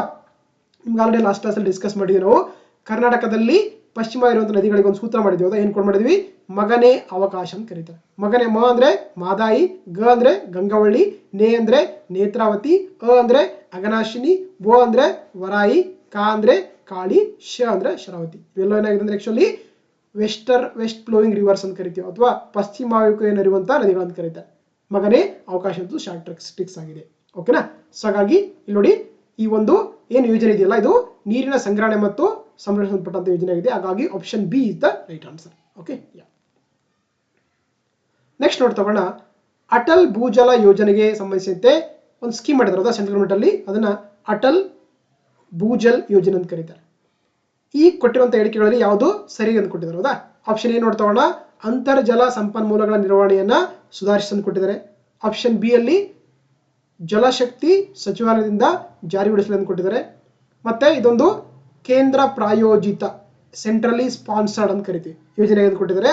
ಆಪ್ಷನ್ ಡಿ ಅಲ್ಲಿ ಮೇಲ್ನೆಗಳನ್ನು ಕೊಟ್ಟಿದ್ದಾರೆ, ಹೌದಾ. ನೋಡಿ, ಅಟಲ್ ಭೂಜಲ ಯೋಜನೆ ಇದೆಯಲ್ಲ, ಎಸ್, ಇದರ ಮುಖ್ಯ ಉದ್ದೇಶ ಅಂದ್ರೆ ಆಕ್ಚುಲಿ ಒಂದು ಅಂತರ್ಜಲ ಅಥವಾ ಏನು ಗ್ರೌಂಡ್ ವಾಟರ್ ಅಂತ ಕರಿತೀವಲ್ವಾ, ಅದರ ಒಂದು ನಿರ್ವಹಣೆ ಮಾಡುವಂಥದ್ದು ಈ ಒಂದು ಸ್ಕೀಮಿನ ಮುಖ್ಯ ಉದ್ದೇಶವಾಗಿದೆ. ಹಾಗಾಗಿ ಫಸ್ಟ್ ಸ್ಟೇಟ್ಮೆಂಟ್ ಸರಿಯಾಗುತ್ತೆ. ಅದೇ ರೀತಿ ಈ ಒಂದು ಸ್ಕೀಮನ್ನು ಯಾರು ಲಾಂಚ್ ಮಾಡಿದ್ದಾರೆ ಅಂದ್ರೆ ಮಿನಿಸ್ಟ್ರಿ ಆಫ್ ದಿ ಜಲಶಕ್ತಿ, ಏನು ಜಲಶಕ್ತಿ ಸಚಿವಾಲಯ ಇದೆಯಲ್ಲ, ಆ ಒಂದು ಏನಂದ್ರೆ ಏನ್ ಮಾಡ್ತೀವಿ, ಮಿನಿಸ್ಟ್ರಿ ಈ ಒಂದು ಯೋಜನೆಯನ್ನ ಜಾರಿಗೊಳಿಸುವಂಥದ್ದು. ಜೊತೆಗೆ ಇದೊಂದು ಸೆಂಟ್ರಲಿ ಸ್ಪಾನ್ಸರ್ಡ್ ಸ್ಕೀಮ್ ಅಂದ್ರೆ ಇದಕ್ಕೆ ಏನಂದ್ರೆ ಸೆಂಟ್ರಲ್ ಮತ್ತೆ ಸ್ಟೇಟ್ ಎರಡು ಕೂಡ ಫಂಡಿಂಗ್ ಮಾಡ್ತವೆ, ಹಣಕಾಸನ್ನ ಕೊಡ್ತವೆ. ಹಾಗಾಗಿ ಇಲ್ಲಿ ಕೊಟ್ಟಂತ ಎಲ್ಲಾ ಸ್ಟೇಟ್ಮೆಂಟ್ ಕೂಡ ಸರಿಯಾಗಿದೆ. ಆಪ್ಷನ್ ಡಿ ಎಲ್ಲವೂ ಕೂಡ ಸರಿಯಾಗಿದೆ. Option D is the right answer. ನೋಡಿ, ನಮಗೆ ಸ್ಥಳದಲ್ಲಿ ಮೆನ್ಷನ್ ಮಾಡಿದಾರದ ಅಟಲ್ ಭೂಜಲ ಯೋಜನೆ ಅಂತ ಕರೀತಾರೆ. ಇದರ ಮುಖ್ಯ ಉದ್ದೇಶ ಅಂದ್ರೆ ಸುಸ್ಥಿರ ಅಂತರ್ಜಲ ನಿರ್ವಹಣೆ ಅಥವಾ ಸಸ್ಟೈನೇಬಲ್ ಗ್ರೌಂಡ್ ವಾಟರ್ ಮ್ಯಾನೇಜ್ಮೆಂಟ್ ಅಂತ ಕರೀತಾರೆ, ಹೌದಾ. ಸೊ ಹಾಗಿದ್ರೆ ನಮ್ಮ ರಾಜ್ಯದಲ್ಲಿ ಕೂಡ ಸುಮಾರು 14 ಜಿಲ್ಲೆಗಳ 40 ತಾಲೂಕುಗಳಲ್ಲಿ ಮಾಡ್ತಾರೆ ಸುಮಾರು 1199 ಗ್ರಾಮ ಪಂಚಾಯತ್ಗಳಲ್ಲಿ ಈ ಒಂದು ಸ್ಕೀಮ್ ಅನ್ನ ಇಂಪ್ಲಿಮೆಂಟೇಷನ್ ಮಾಡ್ತಾ ಇದ್ದಾರೆ. ಹಾಗಾಗಿ ನಮಗೆ ನ್ಯೂಸ್ ಅಲ್ಲಿ ಇದೆ ನೋಡಿ, ಏನು ಅಟಲ್ ಭೂಜಲ ಯೋಜನೆ ಇದೆಯಲ್ಲ, ಒಂದು ಸೆಂಟ್ರಲ್ ಸೆಕ್ಟರ್ ಸ್ಕೀಮ್ ಆಗಿದೆ. ಇದನ್ನ ಲಾಂಚ್ ಮಾಡಿದ್ದು 2019ರಲ್ಲಿ. ಇದು 5 ವರ್ಷದ ಸ್ಕೀಮ್ ಆಗಿದೆ. ಇದರ ಮುಖ್ಯ ಉದ್ದೇಶ ಅಂದ್ರೆ management of the ground water resources, ಅಂದ್ರೆ ಅಂತರ್ಜಲದ ಒಂದು ಜಲ ಸಂಪನ್ಮೂಲವನ್ನ ನಿರ್ವಹಣೆ ಮಾಡುವಂಥದ್ದು. ಓಕೆನಾ. ಇದಕ್ಕೆ ನೋಡಿ ಈ ಸ್ಕೀಮ್ಗೆ ಬರೀ 5-7 ಸ್ಟೇಟ್ಗಳು ಮಾತ್ರ ಸೆಲೆಕ್ಟ್ ಮಾಡ್ಕೊಂಡಿದ್ದಾರೆ. ಹೌದಾ. ಅದರಲ್ಲಿ ಹರಿಯಾಣ ಇದೆ, ಗುಜರಾತ್ ಇದೆ, ನಮ್ಮ ಕರ್ನಾಟಕ ಇದೆ, ಮಧ್ಯಪ್ರದೇಶ್ ಇದೆ, ಮಹಾರಾಷ್ಟ್ರ ಇದೆ, ರಾಜಸ್ಥಾನ್ ಇದೆ, ಉತ್ತರ ಪ್ರದೇಶ ಇದೆ. ಜೊತೆಗೆ ಈ ಒಂದು ಸ್ಕೀಮ್ ಅನ್ನ ಯಾರು ಇಂಪ್ಲಿಮೆಂಟೇಷನ್ ಮಾಡ್ತಾರೆ ಅಂದ್ರೆ ಅದು ಮಿನಿಸ್ಟ್ರಿ ಆಫ್ ದ ಜಲಶಕ್ತಿ ನೋಡಿ. ಹೌದಾ. ಸೊ ಹಾಗಾಗಿ ಅಲ್ಲಿ ಕೊಟ್ಟಿರುವಂತ ಎಲ್ಲಾ ಸ್ಟೇಟ್ಮೆಂಟ್ಗಳು ಕೂಡ ಸರಿಯಾಗಿದೆ. Option D is the right answer. Okay. Next ನೋಡ್ತಾ ಪ್ರಧಾನಮಂತ್ರಿ ಖನಿಜ ಕ್ಷೇತ್ರ ಕಲ್ಯಾಣ ಯೋಜನೆ ಅಂತ ಒಂದು ಸ್ಕೀಮ್ ಇದೆ. ಹೌದಾ. ಪ್ರಧಾನಮಂತ್ರಿ ಖನಿಜ್ ಕ್ಷೇತ್ರ ಕಲ್ಯಾಣ ಯೋಜನೆ ಅಂತಿದೆ. ಸಂಬಂಧಿಸಿದಂತೆ ಈ ಕೆಳಗಿನ ಯಾವ ಹೇಳಿಕೆಗಳು ಸರಿಯಾಗಿವೆ ಅಂತ ಕೊಟ್ಟಿದ್ದಾರೆ. ಹೌದಾ. ಇದನ್ನ ಗಣಿ ಸಚಿವಾಲಯ ಆರಂಭಿಸಿದೆ ಅಥವಾ ಪ್ರಾರಂಭಿಸಿದೆ ಅಂತ ಕೊಟ್ಟಿದ್ದಾರೆ. ಹೌದಾ. Ministry of the mines. ಅದೇ ರೀತಿ ಈ ಯೋಜನೆಯ ಮುಖ್ಯ ಉದ್ದೇಶ ಸಂತ್ರಸ್ತ ಜನರ ಕಲ್ಯಾಣ ಕಾರ್ಯಕ್ರಮಗಳನ್ನ ಕೊಡುವಂತದ್ದಾಗಿದೆ. ಆಪ್ಷನ್ ಬಿ ಅಲ್ಲಿ ಇದೊಂದು ಸೆಂಟ್ರಲಿ ಅಗೇನ್ ಸ್ಪಾನ್ಸರ್ಡ್ ಸ್ಕೀಮ್ ಅಂತ ಕೊಟ್ಟಿದ್ದಾರೆ. ಆಪ್ಷನ್ ಡಿ ಮೇಲ್ನೆ ಎಲ್ಲ ಅಂತ ಕೊಟ್ಟಿದ್ದಾರೆ. ಇಲ್ಲಿ ಕೂಡ ಅಗೇನ್ ಕೊಟ್ಟಿರುವಂತ ಎಲ್ಲಾ ಸ್ಟೇಟ್ಮೆಂಟ್ ಕೂಡ ಸರಿಯಾಗಿದೆ ರಿಗಾರ್ಡಿಂಗ್ ದ ಪ್ರಧಾನಮಂತ್ರಿ ಖನಿಜ ಕ್ಷೇತ್ರ ಕಲ್ಯಾಣ ಯೋಜನೆಗೆ. ನೋಡಿ ನಮಗೆ ಸರ್ವೆದಲ್ಲಿ ಮೆನ್ಷನ್ ಮಾಡಿದ್ದಾರೆ. ಹೌದಾ. ಎಕನಾಮಿಕ್ ಸರ್ವೆ ಮೆನ್ಷನ್ ಮಾಡಿದ್ದಾರೆ ಏನಂತಂದ್ರೆ ಸೊ ಪ್ರಧಾನಮಂತ್ರಿ ಖನಿಜ ಕಲ್ಯಾಣ ಕ್ಷೇತ್ರ ಯೋಜನೆ ಅಂತ ಕರೀತಾರೆ. ಹೌದಾ. ಸೊ ಹಾಗಾದ್ರೆ ನೋಡಿ ಏನಪ್ಪ ಈ ಸ್ಕೀಮ್ ಅಂತಂದ್ರೆ ಆಕ್ಚುಲಿ ಈ ಒಂದು ಸ್ಕೀಮ್ ಅನ್ನ 2015ರಲ್ಲಿ ಮಿನಿಸ್ಟ್ರಿ ಆಫ್ ದಿ ಮೈನ್ಸ್ ಅಂದ್ರೆ ಏನು ಗಣಿಗಾರಿಕಾ ಸಚಿವಾಲಯ ಇದೆಯಲ್ಲ ಅದೇನಂದ್ರೆ ಈ ಒಂದು ಸ್ಕೀಮ್ ಅನ್ನು ಲಾಂಚ್ ಮಾಡಿದೆ. ಇದರ ಮುಖ್ಯ ಉದ್ದೇಶ ಅಂತ ನೋಡಿ ಈಗ ನಮಗೆ ಎಷ್ಟೋ ಒಂದು ಗಣಿಗಳಿರುವಂತಹ ರಾಜ್ಯಗಳಲ್ಲಿ ಏನಾಗುತ್ತಂದ್ರೆ ಅಲ್ಲಿರುವಂತಹ ಲ್ಯಾಂಡ್ ಆ ಓನರ್ಸ್ಗಳಿಗೆ ತುಂಬಾ ಬೆನಿಫಿಟ್ ಆಗುತ್ತೆ. ಅದರ ಜನರಿಗೆ ಸಾಕಷ್ಟು ಪ್ರಾಬ್ಲಮ್ಸ್ ಕ್ರಿಯೇಟ್ ಆಗುತ್ತೆ. ಅಲ್ಲಿ ರೋಗಗಳು ಆಡ್ಕೊಳ್ತವೆ, ಅವ್ರಿಗೆ ಸರಿಯಾದಂತ ವ್ಯವಸ್ಥೆಗಳು ಇರಂಗಿಲ್ಲ. ಹೌದಾ. ಅಲ್ಲಿರುವಂತಹ ಎಲಿಮೆಂಟ್ ಲಾಸ್ ಆಗುತ್ತೆ. ಹಾಗಾಗಿ ಸಾಕಷ್ಟು ಎಫೆಕ್ಟ್ ಮಾಡ್ತಾರೆ. ಹಾಗಂದ್ರೆ ಅದ್ರ ಜನರಿಗೆ ವೆಲ್ಫೇರ್ ಮಾಡುವಂಥದ್ದು ಈ ಒಂದು ಸ್ಕೀಮಿನ ಮುಖ್ಯ ಉದ್ದೇಶವಾಗಿದೆ. ಒಂದು ಫಂಡ್ ಮಾಡ್ತಾರೆ. ಅದನ್ನ ಏನ್ ಕರಿತೀವಿ ಅಂದ್ರೆ ಡಿಸ್ಟ್ರಿಕ್ಟ್ ಮಿನರಲ್ ಫೌಂಡೇಶನ್ ಮುಖಾಂತರ ಏನ್ ಮಾಡ್ತಾರೆ ಆಕ್ಚುಲಿ ಆಗಿರುವಂತಹ ಜನರಿಗೆ ಒಂದು ಎಲ್ಲಾ ಸೇವೆಗಳನ್ನ ಒದಗಿಸುವಂತದ್ದಾಗಿದೆ. ಹೌದಾ. ಅದೇ ರೀತಿ ನೋಡಿ ಅಂದ್ರೆ ಇದಕ್ಕೊಂದು ಫಂಡ್ ಕ್ರಿಯೇಟ್ ಮಾಡ್ತಾ ಹೋಗ್ತಾರೆ. ನಾವು ಪ್ರಧಾನಮಂತ್ರಿ ಖನಿಜ್ ಕಲ್ಯಾಣ ಯೋಜನೆ ಇದೆಯಲ್ಲ ಫಂಡ್ಸ್ ಅಂತ ಮಾಡ್ತಾರೆ. ಅದರ ಮುಖಾಂತರ ಸುಮಾರು 60% ಏನು ಅಮೌಂಟ್ ಬಂದಿರುತ್ತಲ್ಲ ಫಂಡ್ ಅಲ್ಲಿ ಅದನ್ನ ವಿಶೇಷವಾಗಿ ಜನರಿಗೆ ಕುಡಿಯುವ ನೀರಿಗೆ, ಅಲ್ಲಿರುವಂತಹ ಜನರಿಗೆ ಆರೋಗ್ಯಕ್ಕಾಗಿ, ಶಿಕ್ಷಣಕ್ಕಾಗಿ, ಅಲ್ಲಿರುವಂತಹ ಪರಿಸರವನ್ನು ಕಾಪಾಡಕ್ಕಾಗಿ ಅಂದ್ರೆ ಬಳಸಬೇಕಂತ ಹೇಳ್ತಾರೆ. ಜೊತೆಗೆ 40% ಫಂಡ್ ಏನ್ ಮಾಡ್ತಾರೆ ಅಂದ್ರೆ ಅದರ್ ವಿಷಯಗಳು, ಫಾರ್ ಎಕ್ಸಾಂಪಲ್ ನಮಗೆ ನೀರಾವರಿ ಆಗಿರ್ಬೋದು, ಎನರ್ಜಿ ಆಗಿರ್ಬೋದು, ಮತ್ತೆ ವಾಟರ್ ಶೆಡ್ಗೋಸ್ಕರ ಬಳಸಬೇಕಂತ ಹೇಳ್ತಾರೆ. ದಟ್ ಇಸ್ ಕಾಲ್ಡ್ ದ ಪ್ರಧಾನಮಂತ್ರಿ ಖನಿಜ್ ಕ್ಷೇತ್ರ ಕಲ್ಯಾಣ ಯೋಜನೆ ಅಂತ ಕರೀತಾರೆ. ಇದರ ಮುಖ್ಯ ಉದ್ದೇಶ ಆ ಒಂದು ಗಣಿಗಾರಿಕೆ ಪ್ರದೇಶದಲ್ಲಿರುವಂತಹ ಜನರಿಗೆ ಸಾಕಷ್ಟು ಸೇವೆಗಳು ಒದಗಿಸುವಂಥದ್ದು ಈ ಸ್ಕೀಮಿನ ಮುಖ್ಯ ಉದ್ದೇಶವಾಗಿದೆ. ಜೊತೆಗೆ ಒಂದು ಫಂಡ್ ಕೂಡ ಮಾಡಿದ್ದಾರೆ. ಯಾವ್ದಂತಂದ್ರೆ ನೋಡಿ ಆಗ್ಲೇ ಹೇಳಿದೆ ಜಿಲ್ಲಾ ಖನಿಜ ಪ್ರತಿಷ್ಠಾನ ದತ್ತಿ ಅಂತ ಕರೀತಾರೆ. ಓಕೆ. ಈ ಒಂದು ಸ್ಕೀಮ್ ಅನ್ನು ಮಾಡ್ತಾ ಹೋಗ್ತಾರೆ. ಹಾಗಾಗಿ ಅದರ ಮುಖಾಂತರ ಅವರಿಗೆ ಒಂದು ವೆಲ್ಫೇರ್ ಸ್ಕೀಮ್ ಅನ್ನು ಕೊಡೋದು ಈ ಒಂದು ಸ್ಕೀಮ್ ನ ಮುಖ್ಯ ಉದ್ದೇಶವಾಗಿರುತ್ತದೆ. ಹೌದಾ. ಅದ್ರ ಜೊತೆಗೆ ನೋಡಿ ನ್ಯಾಷನಲ್ ಮಿನರಲ್ ಎಕ್ಸ್ಪ್ಲೋರೇಷನ್ ಟ್ರಸ್ಟ್ ಅಂತ ಕರೀತಾರೆ ಅಥವಾ ಕನ್ನಡದಲ್ಲಿ ರಾಷ್ಟ್ರೀಯ ಖನಿಜ ಅನ್ವೇಷಣಾ ದತ್ತಿ ಅಂತ ಕರೀತಾರೆ. ಏನಂದ್ರೆ ಇದ್ರ ಮುಖಾಂತರ ಏನಂದ್ರೆ ಆಕ್ಚುಲಿ ಯಾರೆಲ್ಲ ಆ ಒಂದು ಗಣಿ ಮಾಡುವಂತ ಗುತ್ತಿದಾರ ಕಾಂಟ್ರಾಕ್ಟ್ಸ್ ಇರ್ತಾರೆ ಅವ್ರು ಏನ್ ಮಾಡ್ಬೇಕಂದ್ರೆ ಸುಮಾರು ಅವ್ರ 2% ಏನ್ ಮೊತ್ತವನ್ನು ಏನ್ ಮಾಡ್ಬೇಕಂದ್ರೆ ಈ ಒಂದು ಫಂಡ್ ಅಲ್ಲಿ ಇಟ್ಕೊಂಡು ಅವರೊಂದು ಕಲ್ಯಾಣಕ್ಕಾಗಿ ಬಳಸಬೇಕಂತ ಹೇಳ್ತಾ ಹೋಗ್ತಾರೆ. ದಟ್ ಈಸ್ ಕಾಲ್ಡ್ ದ ಪ್ರಧಾನಮಂತ್ರಿ ಖನಿಜ್ ಕ್ಷೇತ್ರ ಕಲ್ಯಾಣ ಯೋಜನೆ ಅಂತ ಕರೀತಾರೆ. ಓಕೆ. ಸೊ ಹಾಗಾಗಿ ಇಲ್ಲಿ ಕೊಟ್ಟಿರುವಂತ ಎಲ್ಲಾ ಸ್ಕೀಮ್ಗಳು ಕೂಡ ಕರೆಕ್ಟ್ ಆಗಿದೆ. Option D is the right answer ಆಗುತ್ತೆ ಸ್ಟೇಟ್ಮೆಂಟ್ಸ್. ಓಕೆ. ನೆಕ್ಸ್ಟ್ ನೋಡ್ತೋಗೋಣ. ಮೇಘ ಸಂದೇಶ, ವರುಣ ಮಿತ್ರ, ಸಿಡಿಲು ಮೊಬೈಲ್ ಅಪ್ಲಿಕೇಶನ್. ಓಕೆ. ಅಥವಾ ಇದನ್ನ ಇನಿಷಿಯೇಟಿವ್ ಮಾಡಿದ್ದು ಯಾವ ರಾಜ್ಯ ಅಂತ ಕೇಳ್ತಾರೆ, ರಾಜ್ಯ ಸರ್ಕಾರ ಅಂತ ಕೇಳ್ತಿದ್ದಾರೆ. ಹೌದಾ. ಮೇಘ ಸಂದೇಶ, ವರುಣ ಮಿತ್ರ, ಸಿಡಿಲು ಮೊಬೈಲ್ ಅಪ್ಲಿಕೇಶನ್ ಈ ಕೆಳಗಿನ ಯಾವ ರಾಜ್ಯ ಸರ್ಕಾರವು ಪ್ರಾರಂಭ ಮಾಡಿದೆ ಅಂತ ಕೇಳಿದರೆ ಒಡಿಶಾ ಇದೆ, ಗುಜರಾತ್ ಇದೆ, ತಮಿಳುನಾಡು ಇದೆ, ಕರ್ನಾಟಕ ಇದೆ. ಹೌದಾ. ಸೊ ಇಲ್ಲಿ ಈ ಎಲ್ಲ ಒಂದು ಅಪ್ಲಿಕೇಶನ್ ಮಾಡಿರುವುದು ನಮ್ಮ ಕರ್ನಾಟಕ ರಾಜ್ಯ ಸರ್ಕಾರ. ಹಾಗಾಗಿ option D is the right answer ಆಗುತ್ತೆ. ನೋಡಿ ನಮಗೆ ಬಜೆಟ್ ಸರ್ವೆಲ್ ಮೆನ್ಷನ್ ಮಾಡಿದ್ದಾರೆ. ಸೊ ಏನಂದ್ರೆ ಮೇಘ ಸಂದೇಶ ಅಂತ ಕರೀತಾರೆ. ಹೌದಾ. ಇದೊಂದು ಮೊಬೈಲ್ ಅಪ್ಲಿಕೇಶನ್ ಆಗಿದೆ. ಇದೇನ್ ಮಾಡ್ತಾರೆ ನೋಡಿ ಆಕ್ಚುಲಿ ಅಂದ್ರೆ ಯಾವೆಲ್ಲ ಒಂದು ಏರಿಯಾಗಳಲ್ಲಿ ಪ್ರವಾಹ ಪರಿಸ್ಥಿತಿ ಬರುತ್ತೆ ಅಂದ್ರೆ ಫ್ಲಡ್ಡಿಂಗ್ ಬರುತ್ತೆ ಅದನ್ನ ಅವಾಗ ಏನ್ ಮಾಡ್ತಾರೆ ಸರ್ಕಾರಿ ಅಧಿಕಾರಿಗಳಿಗೆ ಮತ್ತೆ ಸಾರ್ವಜನಿಕರಿಗೆ ಏನ್ ಮಾಡ್ತಾರೆ ಅಂದ್ರೆ ಅದ್ರ ಅಡ್ವಾನ್ಸ್ ಆಗಿ ಒಂದವರಿಗೆ ಸಂದೇಶವನ್ನು ಕೊಡುತ್ತದೆ. ಅಂದ್ರೆ ಸುಮಾರು 6 ರಿಂದ 8 ಗಂಟೆ ಮುಂಚೆ ಮಾಡುತ್ತೆ ಆಕ್ಚುಲಿ ಅವರಿಗೆ ಇನ್ಫಾರ್ಮೇಶನ್ ಕೊಡುತ್ತೆ ರಿಗಾರ್ಡಿಂಗ್ ದ ಫ್ಲಡ್ ಸಿಚುವೇಶನ್ಸ್ ಅನ್ನ. ಅದನ್ನ ನಾವು ಮೇಘ ಸಂದೇಶ ಅಪ್ಲಿಕೇಶನ್ ಅಥವಾ ಮೊಬೈಲ್ ಅಪ್ಲಿಕೇಶನ್ ಕರೀತಾರೆ. ಓಕೆನಾ. ಇದು ಮಾಡಿದ್ದು ಕೂಡ ನಮ್ಮ ರಾಜ್ಯ ಸರ್ಕಾರ. ಅದೇ ರೀತಿ ನೋಡಿ ಇನ್ನೊಂದು ಮಾಡಿದರೆ ವರುಣ ಮಿತ್ರ ಅಂತ ಕರೀತಾರೆ. ಇದೇನಂದ್ರೆ 24x7 ಕೆಲಸ ಮಾಡುವಂತ ಒಂದು ಏನಂತಂದ್ರೆ ಅಪ್ಲಿಕೇಶನ್ ಆಗಿದೆ. ಇದು ಕೂಡ ಅಗೇನ್ ಸುಮಾರು ಏನ್ ಮಾಡುತ್ತೆ ರೈತರಿಗೆ ಸಲಹೆ ಸೂಚನೆಗಳನ್ನು ಕೊಡ್ತಾ ಹೋಗುತ್ತೆ, ವಿಶೇಷವಾಗಿ ಹವಾಮಾನದ ಕುರಿತು. ಅದೇ ರೀತಿ ಸಿಡಿಲು ಮೊಬೈಲ್ ಅಪ್ಲಿಕೇಶನ್ ಅಂತ ಮಾಡಿದರೆ ಇದರಲ್ಲಿ ಅಂದ್ರೆ ಅಡ್ವಾನ್ಸ್ ಆಗಿ ಏನಂದ್ರೆ ಯಾವ ಏರಿಯಾಗಳಲ್ಲಿ ಯಾವ ತರ ಆಗುತ್ತೆ ಅಂತ ಏನ್ ಮಾಡ್ತಾರೆ ಆಕ್ಚುಲಿ ಒಂದು ನಕ್ಷೆ ಅಂದ್ರೆ ಮ್ಯಾಪ್ ಮುಖಾಂತರ ಏನ್ ಮಾಡುತ್ತೆ ಆ ಒಂದು ಪ್ಲೇಸ್ಗಳನ್ನ ಐಡೆಂಟಿಫೈ ಮಾಡ್ಕೊಂಡು ಅಡ್ವಾನ್ಸ್ ಆಗಿ ಮೊಬೈಲ್ಸ್ ಅಲ್ಲಿ ಏನಂದ್ರೆ ಒಂದು ಈ ಆಪ್ ಮುಖಾಂತರ ಅವರಿಗೆ ಅಪ್ಡೇಟ್ ಕೊಡ್ತಾ ಹೋಗ್ತಾರೆ. ಅದು ನಾವು ಸಿಡಿಲು ಮೊಬೈಲ್ ತಂತ್ರಜ್ಞಾನ ಅಂತ ಕರೀತಾರೆ. ಹೌದಾ? ಆಗ್ಲೇ ಹೇಳಿದೆ ವರುಣ ಮಿತ್ರ ಅಂತ ಇದೆಯಲ್ಲ ನೋಡಿ, ಇದು 24/7 ಕೆಲಸ ಮಾಡುತ್ತೆ. ಒಂದು ನಂಬರ್ ಕೂಡ ಕೊಟ್ಟಿದ್ದಾರೆ, ಫ್ರೀ ಟ್ರಾಲ್ ನಂಬರ್ 9243345433 ಅಂತ ಕೊಟ್ಟಿದ್ದಾರೆ. ಹೌದಾ? ಇದೇನಂದ್ರೆ ಆಕ್ಚುಲಿ ರೈತ ಸಮುದಾಯಕ್ಕೆ ಒಂದು ವೈಜ್ಞಾನಿಕ ಮಾಹಿತಿ ನೀಡೋದು ಈ ಒಂದು ವರುಣ ಮಿತ್ರನ ಮುಖ್ಯ ಉದ್ದೇಶವಾಗಿದೆ ಅಂತ ಕರೀತಾರೆ. ಹೌದಾ? ಇದನ್ನ ಲೋಕಲ್ ಭಾಷೆಗಳಲ್ಲೇ ಕೊಡ್ತಾ ಹೋಗ್ತಾರೆ. ಹೌದಾ? ಮತ್ತೆ ತುಂಬಾ ನಿಖರವಾಗಿರುತ್ತೆ, ಮತ್ತೆ ತುಂಬಾ ವೈಜ್ಞಾನಿಕವಾಗಿರುತ್ತೆ. ಯಾಕಂದ್ರೆ ನೋಡಿ, ಈಗ ರೈತರು ಏನ್ ಮಾಡ್ತಾರೆ, ದಿನ ಬೆಳೆಗಳು ಬೆಳೀತಾ ಹೋಗ್ತಾರೆ. ಫಾರ್ ಎಕ್ಸಾಂಪಲ್ ಅಂದ್ರೆ ಯಾರೊಬ್ಬ ರೈತ ಏನ್ ಮಾಡ್ತಾರೆ, ಇವತ್ತು ಹೊಲಕ್ಕೆ ಹೋಗಿ ಈ ಒಂದು ಗೊಬ್ಬರ ಸಿಂಪಡಿಸ್ತಾ ಮಾಡ್ತಾ ಇರ್ತಾನೆ. ಅವನಿಗೆ ಆಕ್ಚುಲಿ ಒಂದು ಹವಾಮಾನದ ಮಾಹಿತಿ ಇರಂಗಿಲ್ಲ. ಅವತ್ತೇನ್ ಮಾಡುತ್ತೆ, ಆ ಸಿಂಪಡಣೆ ಬಂದ ತಕ್ಷಣ ಮಳೆ ಬಂದ್ಬಿಟ್ಟೆಲ್ಲ ಅದು ಕೊಚ್ಕೊಂಡು ಹೋಗ್ಬಿಡುತ್ತೆ. ಅವಾಗ ಏನಾಗುತ್ತೆ, ಅವ್ನು ಕೆಲಸ ಮಾಡಿದ್ರೆ ಅದು ಎನರ್ಜಿ ವೇಸ್ಟ್ ಆಗುತ್ತೆ, ಆ ಗೊಬ್ಬರನೂ ವೇಸ್ಟ್ ಆಗುತ್ತೆ. ಹೌದಲ್ವಾ? ಅದಕ್ಕೆ ಏನ್ ಮಾಡ್ತಾರೆ ಆಕ್ಚುಲಿ ಅಡ್ವಾನ್ಸ್ ಆಗಿ ರೈತರಿಗೆ ಒಂದು ಹವಾಮಾನದ ಮಾಹಿತಿಯನ್ನು ಕೊಡ್ತಾ ಹೋಗ್ತಾರೆ. ಅದು ವರುಣ ಮಿತ್ರ ಒಂದು ಸಹಾಯವಾಣಿ ಮುಖಾಂತರ ಅಂತ ಕರೀತಾರೆ. ಹಾಗಾಗಿ ಇದು ರೈತರಿಗೆ ತುಂಬಾ ಬೆನಿಫಿಟ್ ಆಗ್ತಾ ಹೋಗುತ್ತೆ. ಇದು ಮಾಡಿದ್ದು ಕೂಡ ನಮ್ಮ ರಾಜ್ಯ ಸರ್ಕಾರ ಅಂತ ಕರಿತೀವಿ. ಓಕೆನಾ? ಸೊ ಹಾಗಾಗಿ ಏನು ಇವೆಲ್ಲ ಇದೆಯಲ್ಲ, ಮೇಘ ಸಂದೇಶ, ವರುಣ ಮಿತ್ರ ಮತ್ತೆ ಸಿಡಿಲ್ ಮೊಬೈಲ್ ಅಪ್ಲಿಕೇಶನ್ ಇದೆಯಲ್ಲ, ಇವೆಲ್ಲ ಮಾಡಿದ್ದು ಕೂಡ ಲಾಂಚ್ ಮಾಡಿದ್ದು ಕೂಡ ಅಗೇನ್ ನಮ್ಮ ಕರ್ನಾಟಕ ರಾಜ್ಯ ಸರ್ಕಾರವಾಗಿದೆ. ಹಾಗಾಗಿ option D is the right answer ಆಗುತ್ತೆ. ಓಕೆನಾ? ಇದಿಷ್ಟು ಕ್ಲಾಸ್ ಆಗಿತ್ತು. ನೋಡಿ, ಒಂದು ಸ್ಟೇಟ್ಮೆಂಟ್ ಇಲ್ಲೊಂದು ಕೋಟ್ ಕೊಟ್ಟಿದ್ದಾರೆ, a negative mind will never give you a positive life ಅಂತ ಕರೀತಾರೆ. ನೋಡಿ, ನಮಗೆ ಇತ್ತೀಚೆಗೆ ಏನಂತಂದ್ರೆ ಆಕ್ಚುಲಿ ನಾವೆಲ್ಲ ಒಂದು ವಿದ್ಯಾರ್ಥಿ ಜೀವನದಲ್ಲಿ ಸಾಕಷ್ಟು ಬೇರೆ ಬೇರೆ ವಿಷಯಗಳಿಗೆ ಏನಾಗ್ತದೆ, ನಾವು ನೆಗೆಟಿವ್ ಥಿಂಕ್ ಮಾಡೋ ಚಾನ್ಸ್ ಇರುತ್ತೆ. ಹಾಗಾಗಿ ನಾವೆಷ್ಟು ನೆಗೆಟಿವ್ ಥಿಂಕ್ ಮಾಡ್ತಾ ಹೋಗ್ತೀವಿ ಅವಾಗ ಏನಾಗುತ್ತೆ, ನಮ್ಮ ಲೈಫ್ ಕೂಡ ಎಂಡ್ ರಿಸಲ್ಟ್ ಕೂಡ ಅಗೇನ್ ನೆಗೆಟಿವ್ ಆಗಿರ್ತಾ ಹೋಗುತ್ತೆ. ಹಾಗಾಗಿ ನಾವು ಪ್ರತಿದಿನ ಕೂಡ ಒಂದು ಧನಾತ್ಮಕ ವಿಚಾರದೊಂದಿಗೆ, ಫಾರ್ ಎಕ್ಸಾಂಪಲ್ ನಮ್ಮ ಒಂದು ಆಪ್ಟಿಮಿಸಮ್ ಅಂತ ಕರೀತಾರೆ, ಆಶಾವಾದವಾಗಿರ್ಬೋದು, ನಮ್ಮ ಒಂದು ನಂಬಿಕೆ ಆಗಿರ್ಬೋದು. ಹೌದಾ? ಅದ್ರ ಮೇಲೆ ಅಂದ್ರೆ ಆದಷ್ಟು ನಮ್ಮ ಲೈಫನ್ನ ಪಾಸಿಟಿವ್ ಕಡೆಗೆ ಇರುವಂತದ್ದಾದಾಗ ಏನಾಗುತ್ತೆ, ನಮ್ಮ ಲೈಫ್ ರಿಸಲ್ಟ್ ಕೂಡ ಎಂಡ್ ರಿಸಲ್ಟ್ ಕೂಡ ಏನಾಗಿರುತ್ತೆ, ಅದು ಪಾಸಿಟಿವ್ ಆಗಿರುತ್ತೆ ಅಂತ ಹೇಳ್ಬೋದು. ಓಕೆ, ಹಾಗಾಗಿ ಇದಿಷ್ಟು ಆಗಿತ್ತು ಕ್ಲಾಸು. ಈ ಒಂದು ಕ್ಲಾಸ್ ನಿಮ್ಗೆ ಇಷ್ಟ ಆಗಿದ್ರೆ ದಯವಿಟ್ಟು ಲೈಕ್ ಮಾಡಿ, ನಿಮ್ಮ ಫ್ರೆಂಡ್ಸ್ಗೆ ಒಂದು ಚಾನಲ್ನ ಶೇರ್ ಮಾಡಿ, ಹಾಗೆ ಸಬ್ಸ್ಕ್ರಿಪ್ಷನ್ ಮಾಡಿ. ಓಕೆ, ಮತ್ತೆ ಮುಂದಿನ ದಿನಗಳಲ್ಲಿ ನೆಕ್ಸ್ಟ್ ಪಾರ್ಟನ್ನು ಕಂಟಿನ್ಯೂ ಮಾಡ್ತಾ ಹೋಗೋಣ. Thank you.